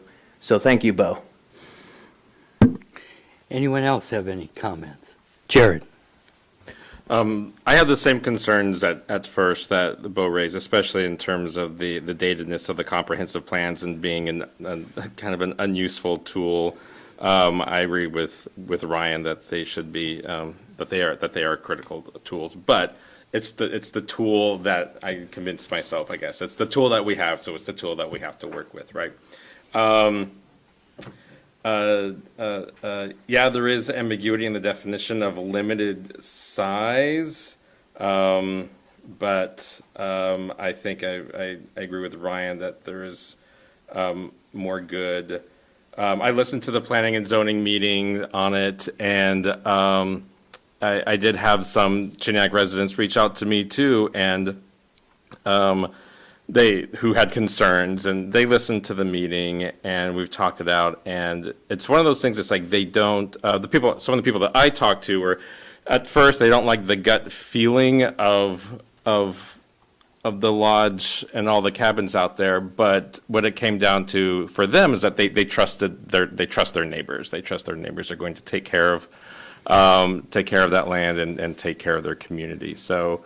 If they trust them and if planning and zoning trust them, then I don't see any reason to overturn the planning and zoning decision. Any other questions or comments or questions of staff on there? Okay, move on to new business, which will be the election of the 23-24 Borough Assembly Deputy Presiding Officer. That's usually at the first meeting, which this November second meeting, oh, that, let me go, the wrong one, yeah, I went to the big one, thank you.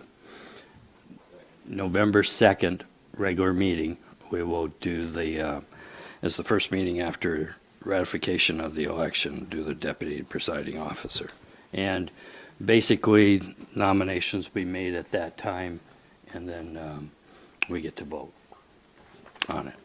So, Nova, anything else you'd like to add? Thank you, Mr. Mayor. So the nominations will be opened by the mayor, and then anyone can nominate any assembly member, and there's no discussion, there's no debate. I will be distributing the ballots, and then I will collect the ballots, and I'm going to look for, we need a majority vote for an assembly member. Takes four. For them to serve as a DPO. Thank you. All righty. Thank you. Next is resolutions. First one is Resolution 2024-6, conveying tax foreclosed property to the City of Larsen Bay as provided in Alaska Statute 29.45.450.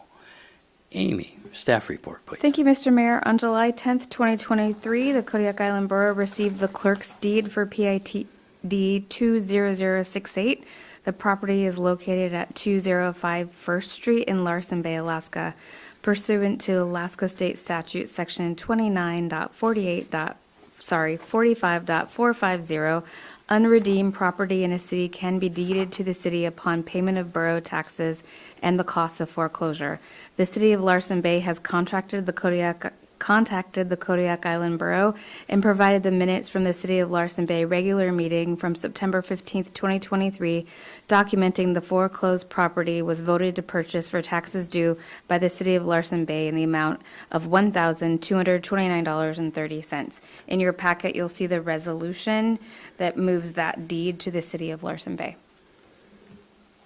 Any questions of staff at this time on there? Seeing none, I'll move on to the next resolution, which is resolution number FY 2024-7, conveying tax foreclosed property to the City of Port Lions as provided in Alaska Statute 29.45.450.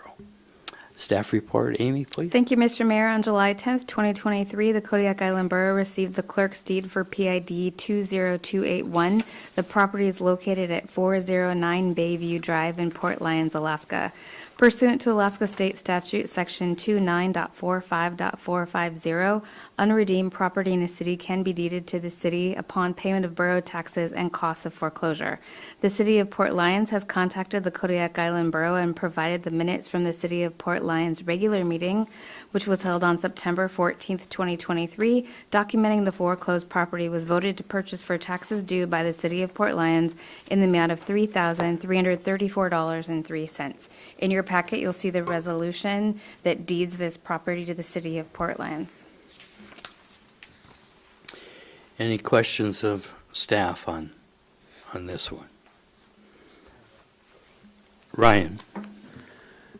Madam Manager, I apologize for my ignorance on this, but as the first time going through this, I may have some seemingly silly questions. When the City of Larsen Bay or Port Lions foreclose on a property for taxes due in any amount from $1 to infinity, the property then goes to auction?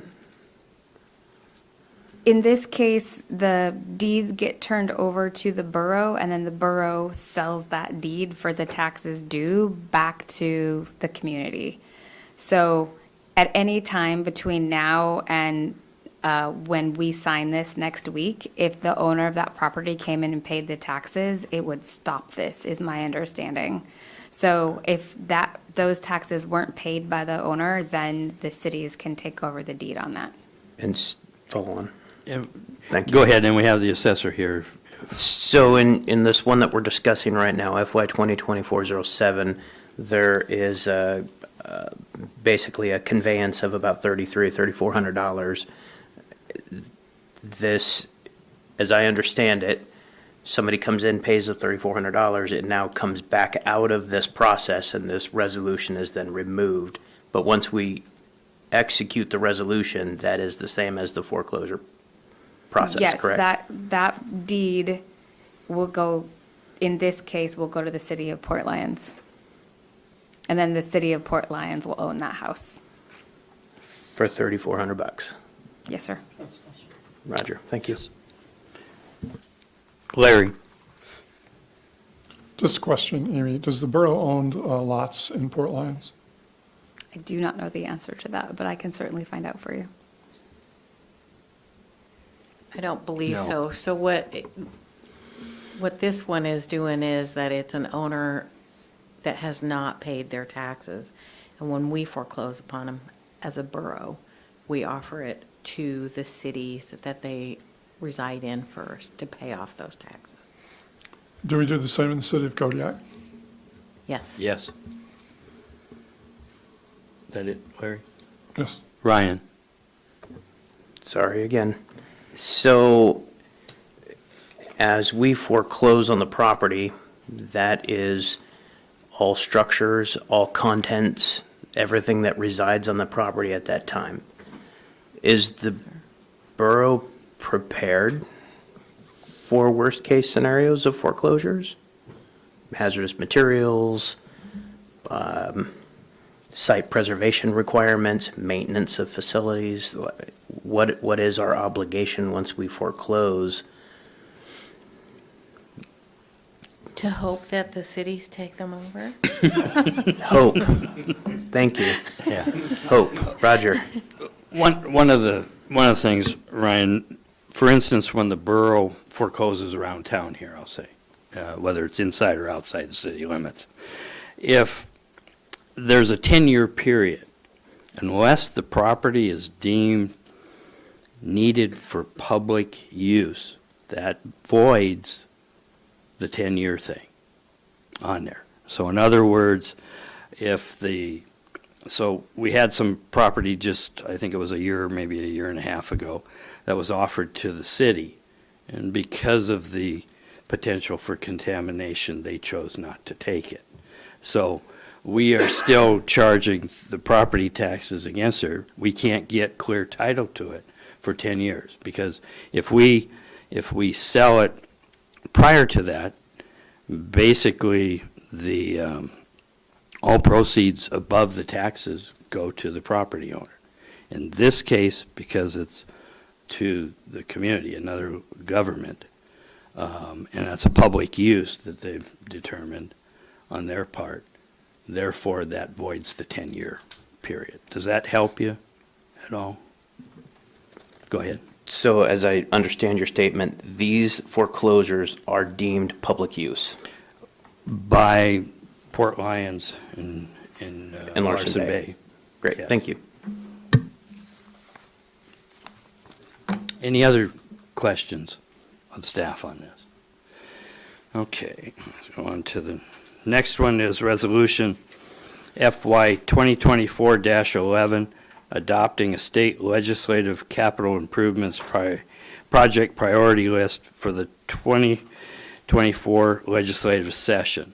I noticed when I went over the list, I was shocked that we didn't have all the information, and so I asked that be handed out again tonight on there, which gives you the full list, because we have new people on the assembly tonight.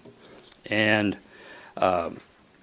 because of that, I'm in opening this for discussion, I'm going to recommend that we go ahead and have a work session in 2 weeks on this again to formulate our list on there, because you have the planning and zoning list. I'm not sure where this list came from, and I don't know that the managers had a chance to interject anything in there at this point. So with that, I open it for discussion, or Amy, do you wish to give a staff report at this point? Thank you, Mr. Mayor. I'm interested in the comments that we heard tonight from Mark about the variety of projects and how strong that is. I think one other topic I'd like to see discussed is, we've discussed in the past including St. Herman Harbor on our list, just to show support for the great need of that in our community, even though it's not one of our powers. So I'd like to see that be discussed. And then I was planning on talking to Mark about that tomorrow, on if that's a good idea or a bad idea with those joint items. That is literally one of those things that the tide that rises brings up the entire community. So I think that's an important thing that we should talk about. And then I just struggle with priority. It's very hard for me. We don't have a matrix on, are we deciding if it affects only a few people, it's less important, but then what if it's water? What if it's the basic things that people need to leave? So without that matrix, this is a struggle. So I'm hoping that we can, and maybe not this year, I understand the time crunch on this, but I'm hoping in the future that we can come with a matrix of some sort to decide on priority. I also would like to talk about process and whether or not this really needs to go through planning and zoning before it comes straight to the assembly. And then I would rather see it be at the assembly over several work sessions than at planning and zoning, because what I've seen in the past is we get it and then we just change it anyways. So, Thank you. you're welcome. Scott and then Ryan. I agree, having some metric to judge these would be a really good idea. In addition, it seems to me we're talking about not one, but several different CIP lists, one for the feds and one for the state, and perhaps a third one in conjunction with the city. And I think that's going to take more than one work session to work out. I don't think that we can do the real diligent work unless we have some sort of a metric system to judge the projects on and to prioritize them, I guess. So I'm hopeful that some of the things, including the number of people that are benefited by each of these projects, is included in some way, shape, or form in the metric. Thank you. Yeah, one of the things might help too is I'm not sure exactly what the population is in each of the outlying communities. There is a census that we can get a hold of on there, just like the state seems to go through it and adjust yearly there too. So, Ryan, then Larry. Thank you, Mr. Mayor. I attended the City Council work session on Tuesday this week, and part of the City Council's discussion included essentially a document that encouraged the borough and the city to work together. I would like to just ask for our manager and potentially our mayor to work with the city of Kodiak through that document, look at some reciprocity of that document, and develop a synchronized list for our capital improvements. I think that standing together on a unified front will always be stronger than standing alone. And I would like to see some synchronicity between City of Kodiak, Kodiak Island Borough, and the Kodiak Island Borough School District. And I think that that may help flesh out the top 3 to 5 capital improvement plans that are meaningful to each of those entities. Thank you. Thank you. Larry. Well, I certainly agree with the comments made by Assemblymember Sherritt, but I have a hard time. I understand the importance of having some kind of metric or rubric to judge these, but you immediately run into issues like you just raised, money over people. And then you run into cost versus reality in terms of what we did. I think it seems like what we did last time was we identified a certain number of projects and said they're not prioritized. They were all there, they were all important. But as I said, any rubric, you immediately run into things that you don't want to do or feel bad about. And then you create a document that is awkward, and the reader, which would be Louise, the governor, and the rest of the legislature, they look at that and say, you've got to be kidding, and you end up with nothing instead of what you could achieve. And I think it's very important. And again, I think there are moral statements that you need to make, quality of life, health and safety of individuals. You can't really put a price tag on that per se. But, so I don't know what kind of rubric, and I don't know how we would ever agree on one. And then actually applying it step by step. I think we just have to use common sense, what we can achieve, what we need to say. We need to look at the grants and make good decisions. If we have an $80 million project on there, I probably wouldn't put it in the top 10. I would just leave it there for a statement that it's important. And further, things like the St. Harbor, I think are really important, And I know people differentiate between the city and the borough, but we represent all the citizens in the city also. Okay, they don't represent the borough, but we represent them. And harbors and fishing are really important. It's part of our economy. And so I think it's important that we take a close look at the city, the school district, and the borough, and we use common sense and develop a list. And I don't care if it's 400, as long as it's organized in some way that makes sense and it's reasonable, because I don't think Gary, in spite of being president of the Senate, is going to come up with $40 million for us, because we put it on our list. But he may come up with something that's reasonable, that's common sense. And there should be a paragraph before each one of these that explains exactly what they are and what they mean and where the estimate came from, so that there's reality. Just listing a project doesn't do anything. Thank you.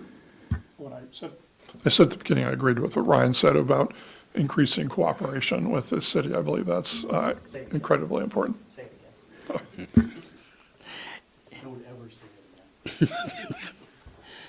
Thank you. One of the things that we don't have on here that we've talked about a little bit is some of our school projects, be it roofing projects on some of the schools that we've got under design, and we're looking at doing windows and siding on a few of them.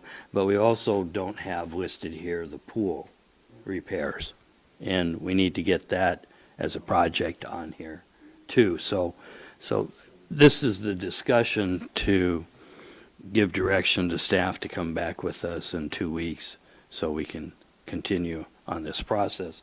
But I'm interested in what, if there's anything else, but and part of that in relationship to the school projects, there could be some other ones too, but the ones we've been concentrating on, basically the envelope, the outside envelope. And so the two roof projects that we've authorized design of for North Star and East roofs. And one of the things I see, that I'm looking to try and include something on is the replacement of the siding and possibly some of the windows on Main Elementary. We talked about that as part of the roof project that we recently completed. And also on North Star, we've done partial windows on part of the building, but siding is a problem there too. So next is Ryan, and then Larry. One other project that I would personally like to see on this list would be the improvements of our own facility here, including the leaseholder improvements that are currently stalemating lease negotiations. I believe that if we could get that on a capital improvement list, I think that would help show good faith and movement and progress forward to our leaseholders of this facility as well, who are also our cooperative government. Thank you. Thank you. Larry. Well, I was just going to add to something the mayor said about school facilities. A lot of times, and I think we learned with the repairs necessary for Larson Bay and Carlick when they were turned over to the borough, that we need to take a close look at the infrastructure, or our rural schools, to make sure that the envelope is tight, safe, and we can avoid expensive repairs. So I think that we need to really take a look at our rural schools too. And I know you meant that too, but yeah, I just wanted to make sure we didn't forget it in memory of our board member, our assembly member that's not here anymore. So, Any other? Jared? I just want to chime in. I went to the summer AML and heard some, great comments and stories from other boroughs who partnered very well with their city compatriots and got some really interesting projects done or started or funded in some way. So I think that's imperative for us to, if not have a list that we all agree on. I'll just say there. Yes. Yeah, we've always tried to include some different projects with the city on there.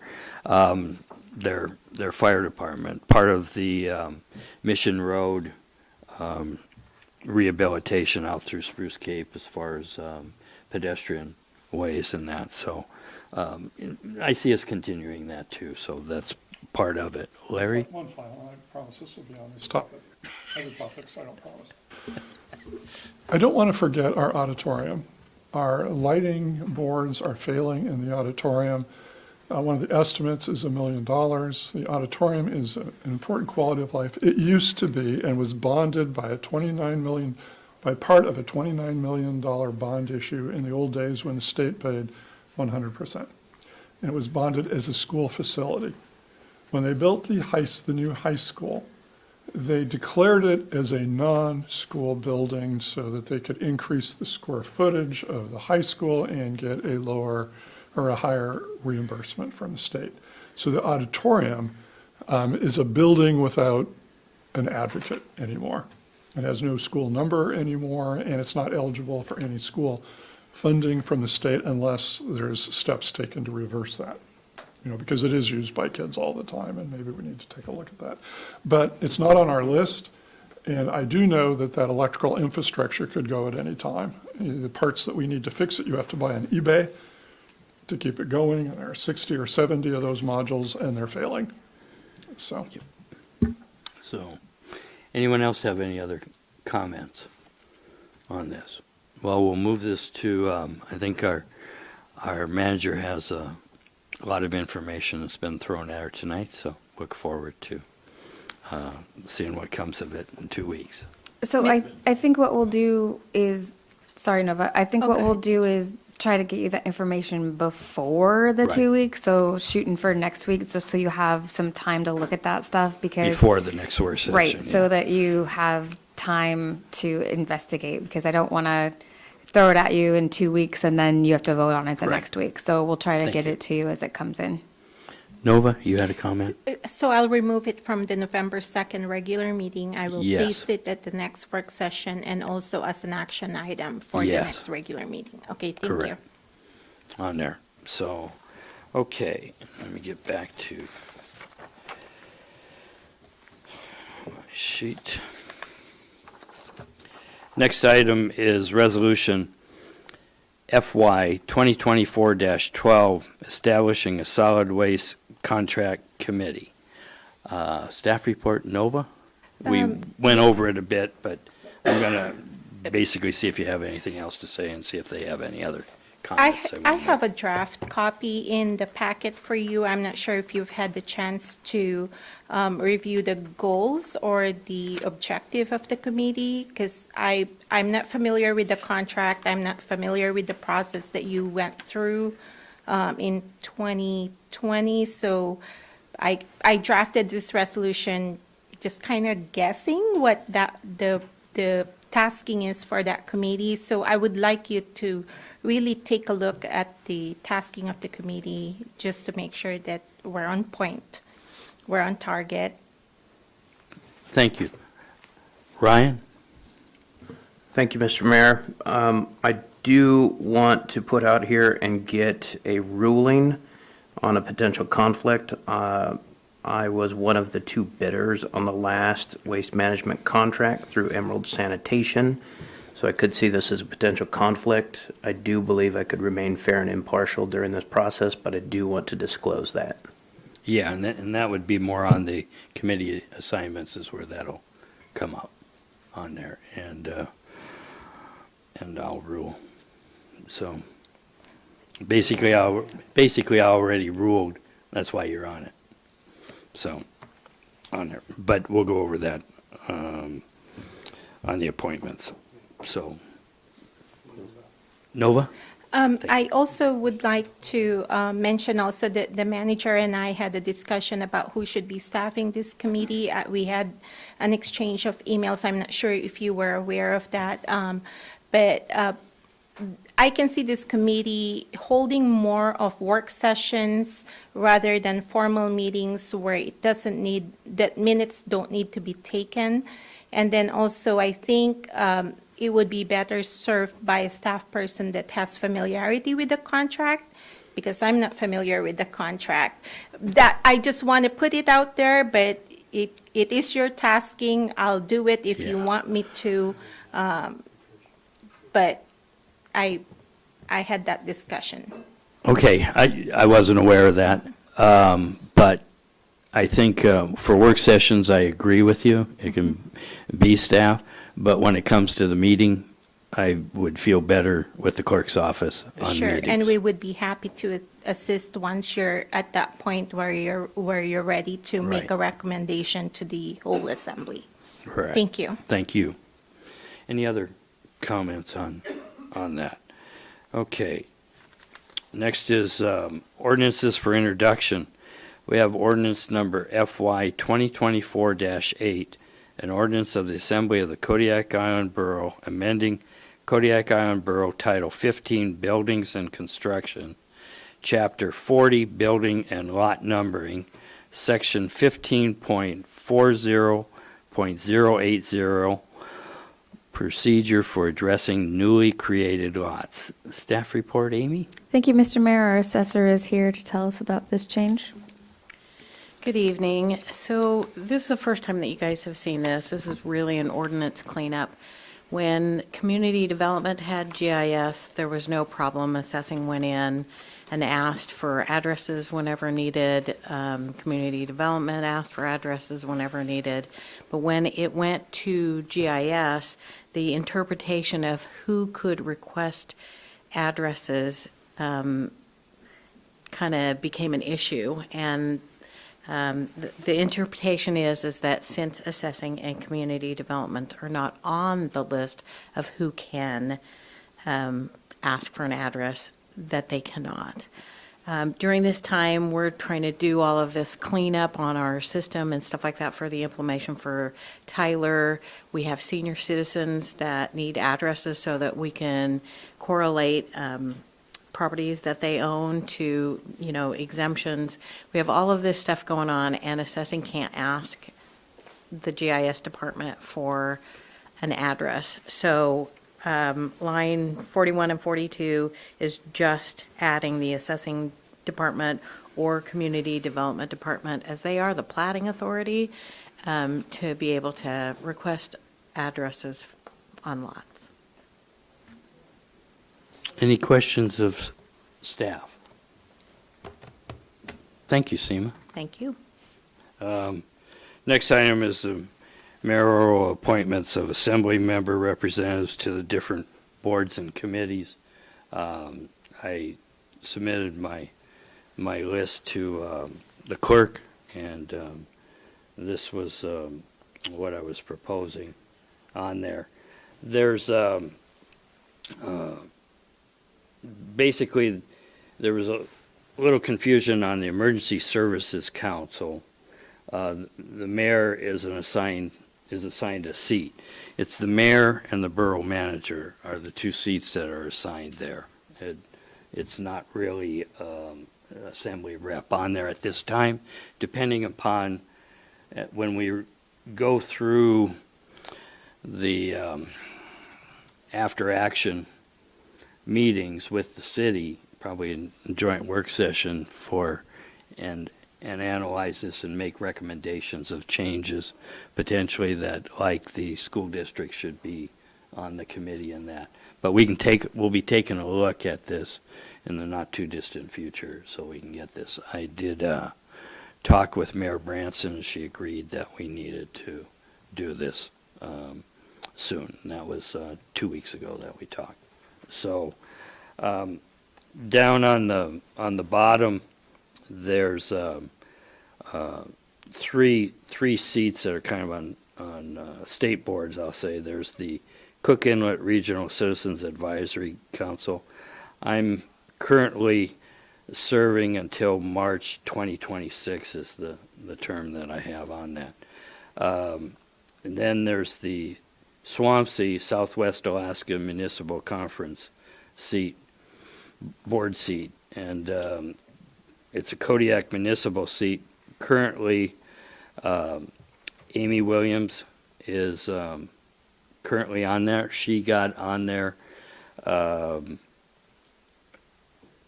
shortly after her term started as an assembly member, and basically looking at Mr.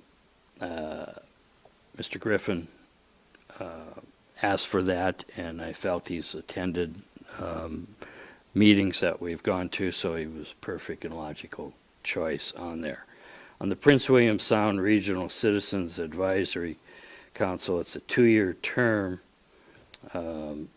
Basically goes to 24, so it's May of 24, and it's my recommendation that we stick with Amy Williams, who is now our manager, on that seat.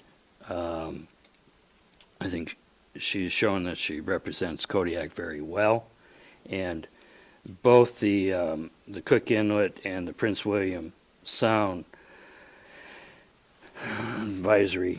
Citizens Advisory Councils, the first 3 years of my term, it wasn't until the end of the term that we had an in-person meeting.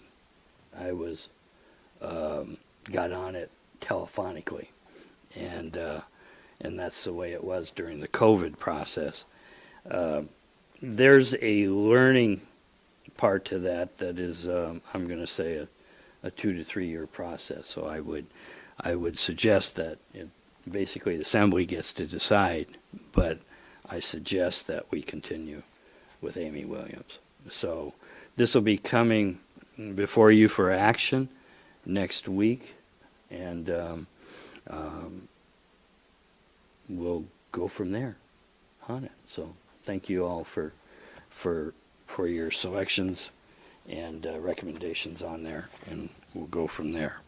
So next item will be Ryan. Sorry, didn't look that way that time. I had to just put you on. Thank you, Mr. Mayor.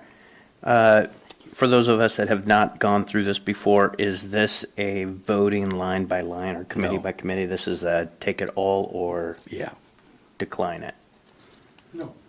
On the I'll accept the bottom three, is you take it all or none at this point. You can try and amend things on there, but basically it's been an all or none. I see. And one follow-on question? Sure. Sorry, Larry. It's my understanding that the bottom three are the only traveling positions that would incur a cost to the borough, correct? Correct. Thanks. Actually, no. The Swampsea is the only seat that incurs an expense to the borough. The Prince William Sound and the Cook Inlet Citizens Advisory is 100% paid by those organizations. Great, thank you. On there. Larry. Yeah. I'm going to have to ask the clerk, but it's my understanding that the mayor appoints to committees, but the Borough Assembly approves. And so, like, let's say that we didn't want to approve Dr. Smiley. Just using you as an example. You're picking on him. Then we could vote not to, and he cannot take office to that. It's not all or nothing. Technically, we could move by motion that they all be accepted, but somebody can exclude any one of them. So it isn't all or nothing by code. Correct. That is correct. Yeah. Typically, it's been, there's been no objections to it. So we'll see what happens. So thank you for that clarification, Larry. And next item is, will be an executive session, which is the borough manager's performance evaluations. And if you didn't get your your evaluations into Mr. Smiley, Deputy Presiding Officer. Please do shortly, like tomorrow for him. And there, Scott, you have anything you want to add?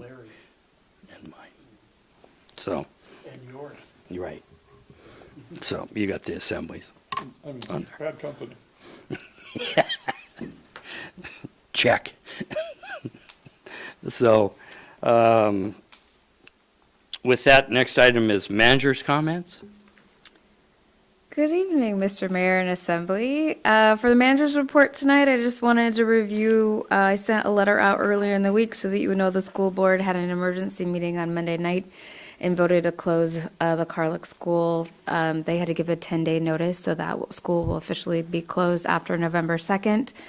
The Kodiak Island Borough maintenance staff is going to try to accompany the school district staff on a trip to Carlick prior to closure on the 2nd to make sure that everything goes as it should. The school district actually changed the locks out there before school started, and so we need to make sure that we have access to those locks.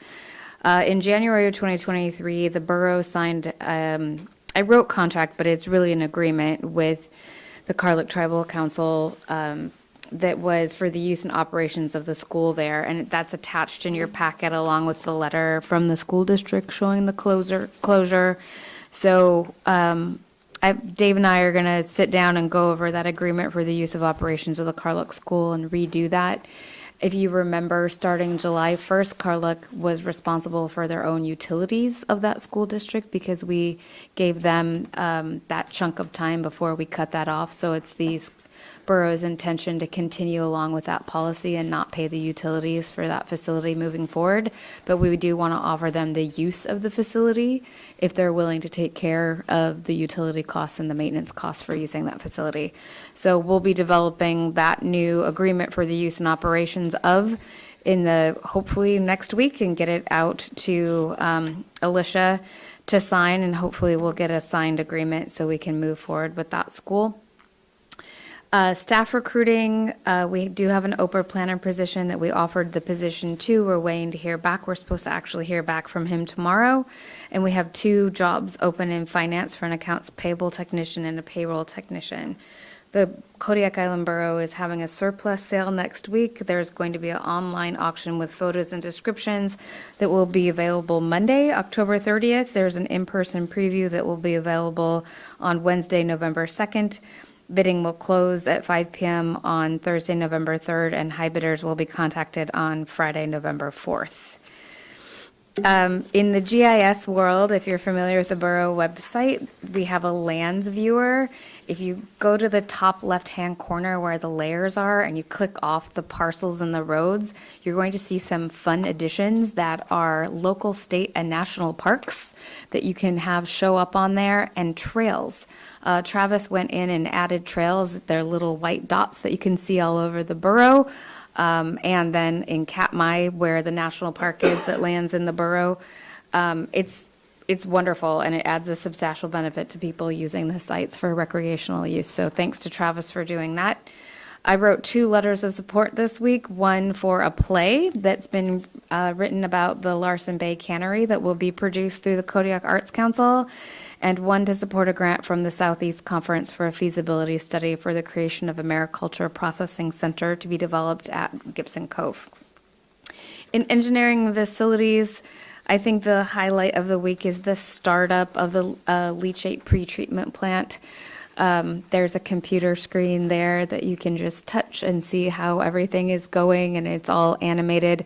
I understand from our engineering and facilities director that you can touch it too much and then get into an area that it's really hard to get back out of. They did let me touch it upon my tour, but I just touched it once, so I did not get in that area.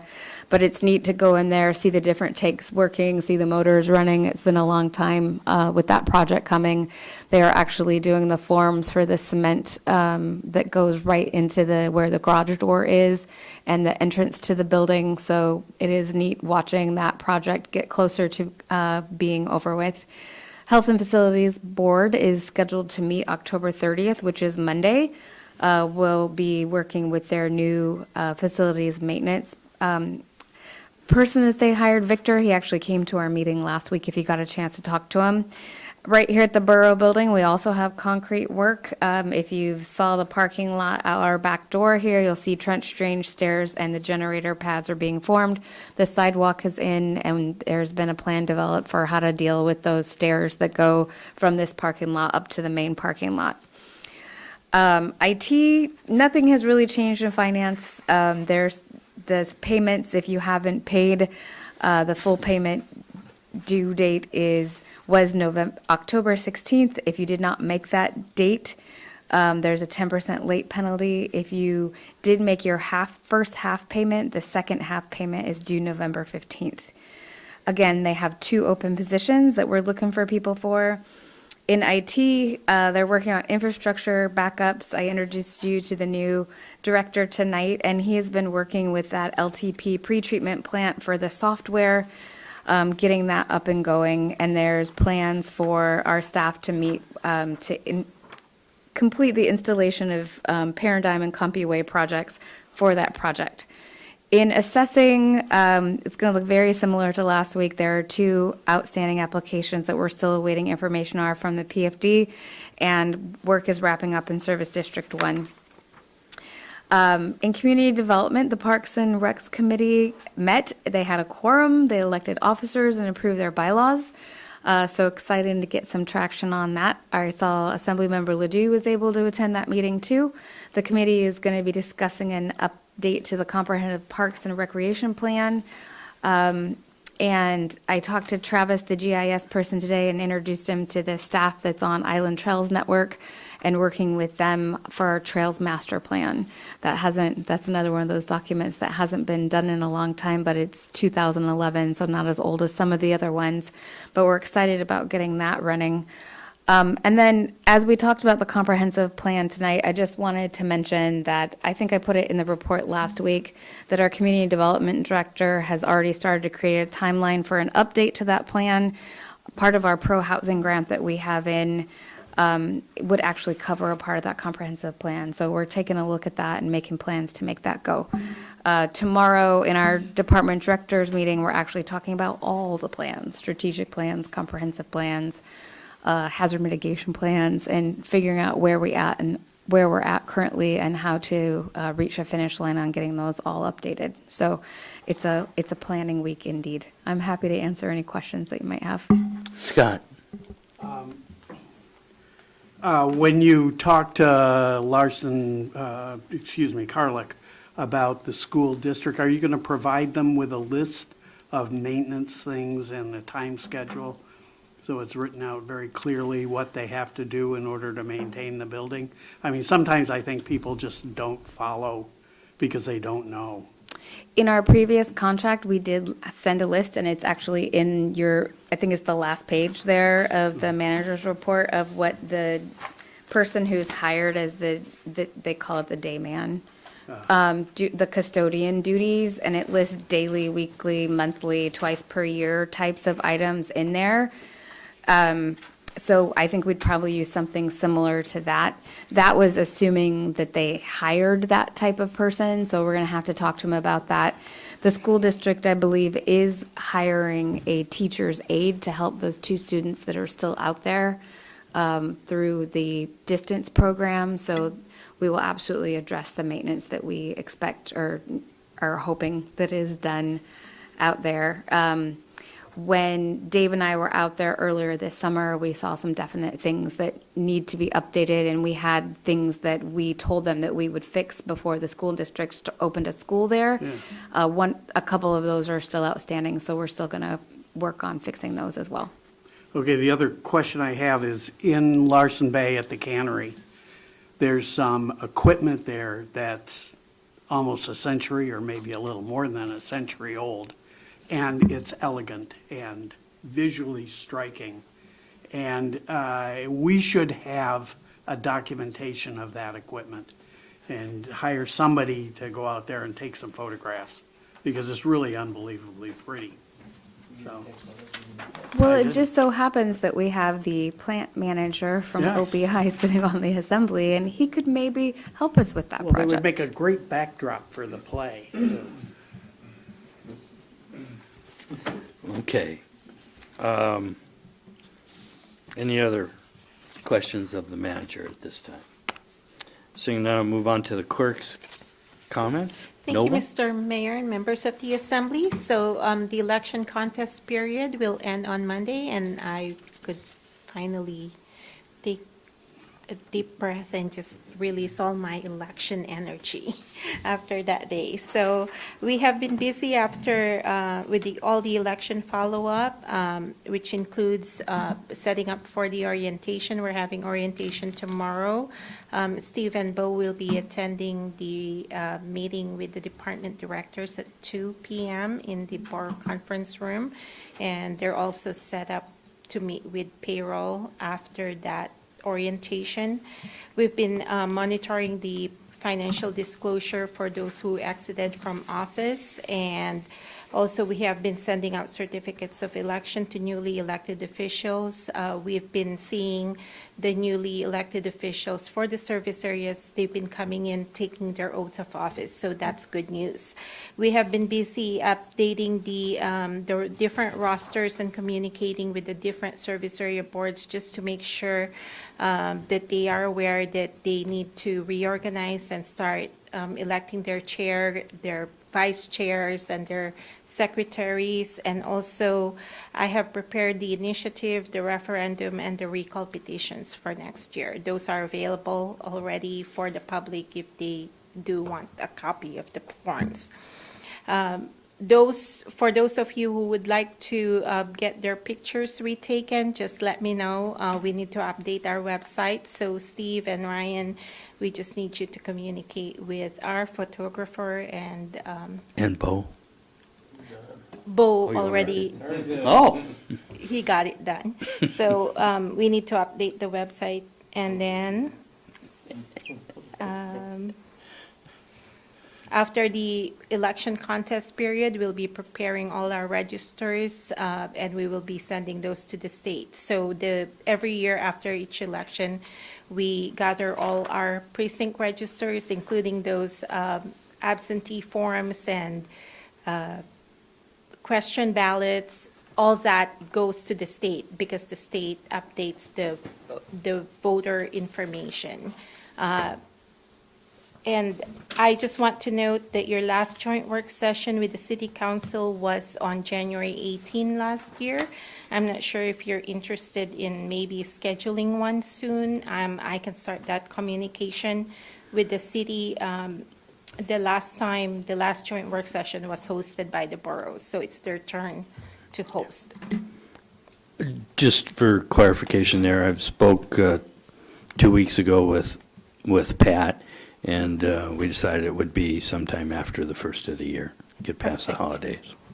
Okay, thank you. And at the last meeting, it was requested that I provide you a status update about the agenda item request forms, and so I provided that tracking in my report.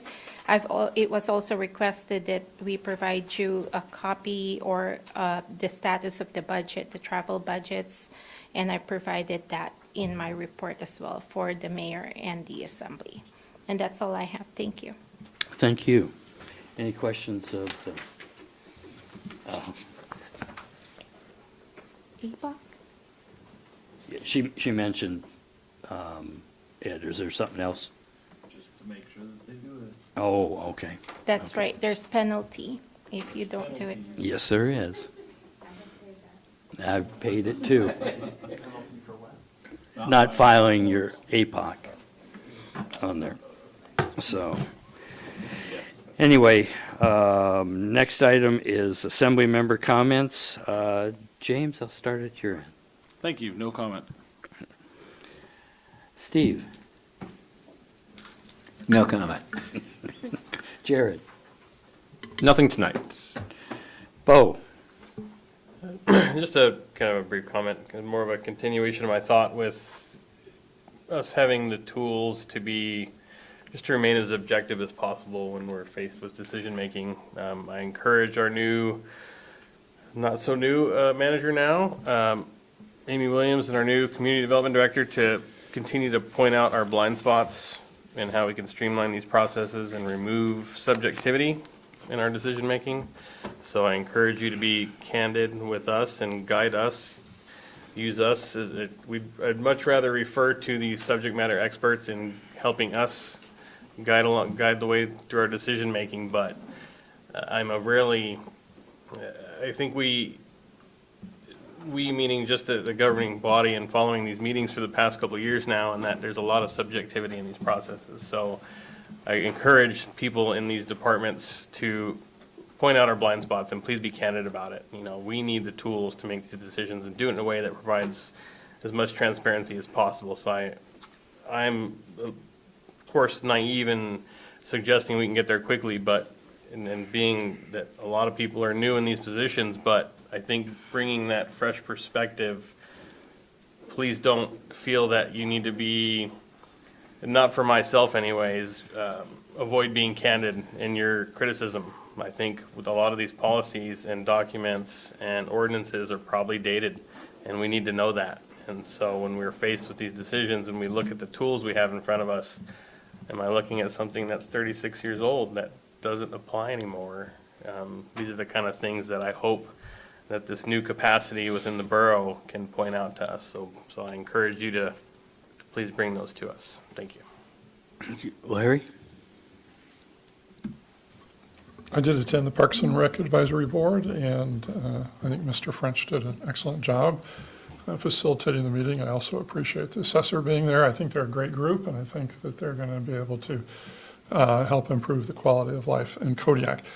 The only thing I would say is that the Borough Assembly several years ago had, I don't know, the mayor would know the name, a cooperation agreement with 2 or 3 city council members and 2 or 3 assembly members, meant to talk about areas that we could work together and perhaps save money and talk about everything that would help us. And I'm not talking about consolidation or any of those other buzzwords. I'm talking about ways that we can work together to enhance the quality of life in Kodiak. And I think that would be important. I think one of the things that someone at least brought up at the meeting is, why are there 2 Parks and Rec committees? Can they work together? Can they vision together? And I think you can do that without crossing, fiscal boundaries in such a way that cause people stress. So I certainly in the future would like to maybe reinvigorate that committee. We're a different assembly now, different city council. And I think that might be something that might be really worthwhile and would save money and again, enhance the quality of life for our communities. Thank you. Thank you. Scott? No comments. Ryan? Thank you, Mr. Mayor. So I would love to see the city of Kodiak and the borough in a joint work session before next year.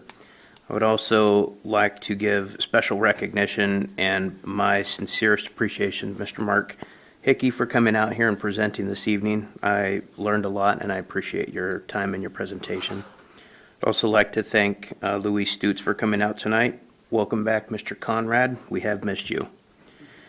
Saturday from 1 to 4 at Bayside, the chief is having an open house, so I'd like to communicate that and get as many people out there as possible. I am going to bring it up at every single assembly member comment session from now until the time I get my way. I would like to see or hear of progress for a village and remote liaison. I would also like to see or hear progress towards a joint project management office. On Tuesday, I went to public comment for the city of Kodiak, and I presented the idea for a joint the joint project management office, or PMO. And I believe that that joint project management office between the Kodiak Island Borough School District, the city of Kodiak, and the Kodiak Island Borough is one that would be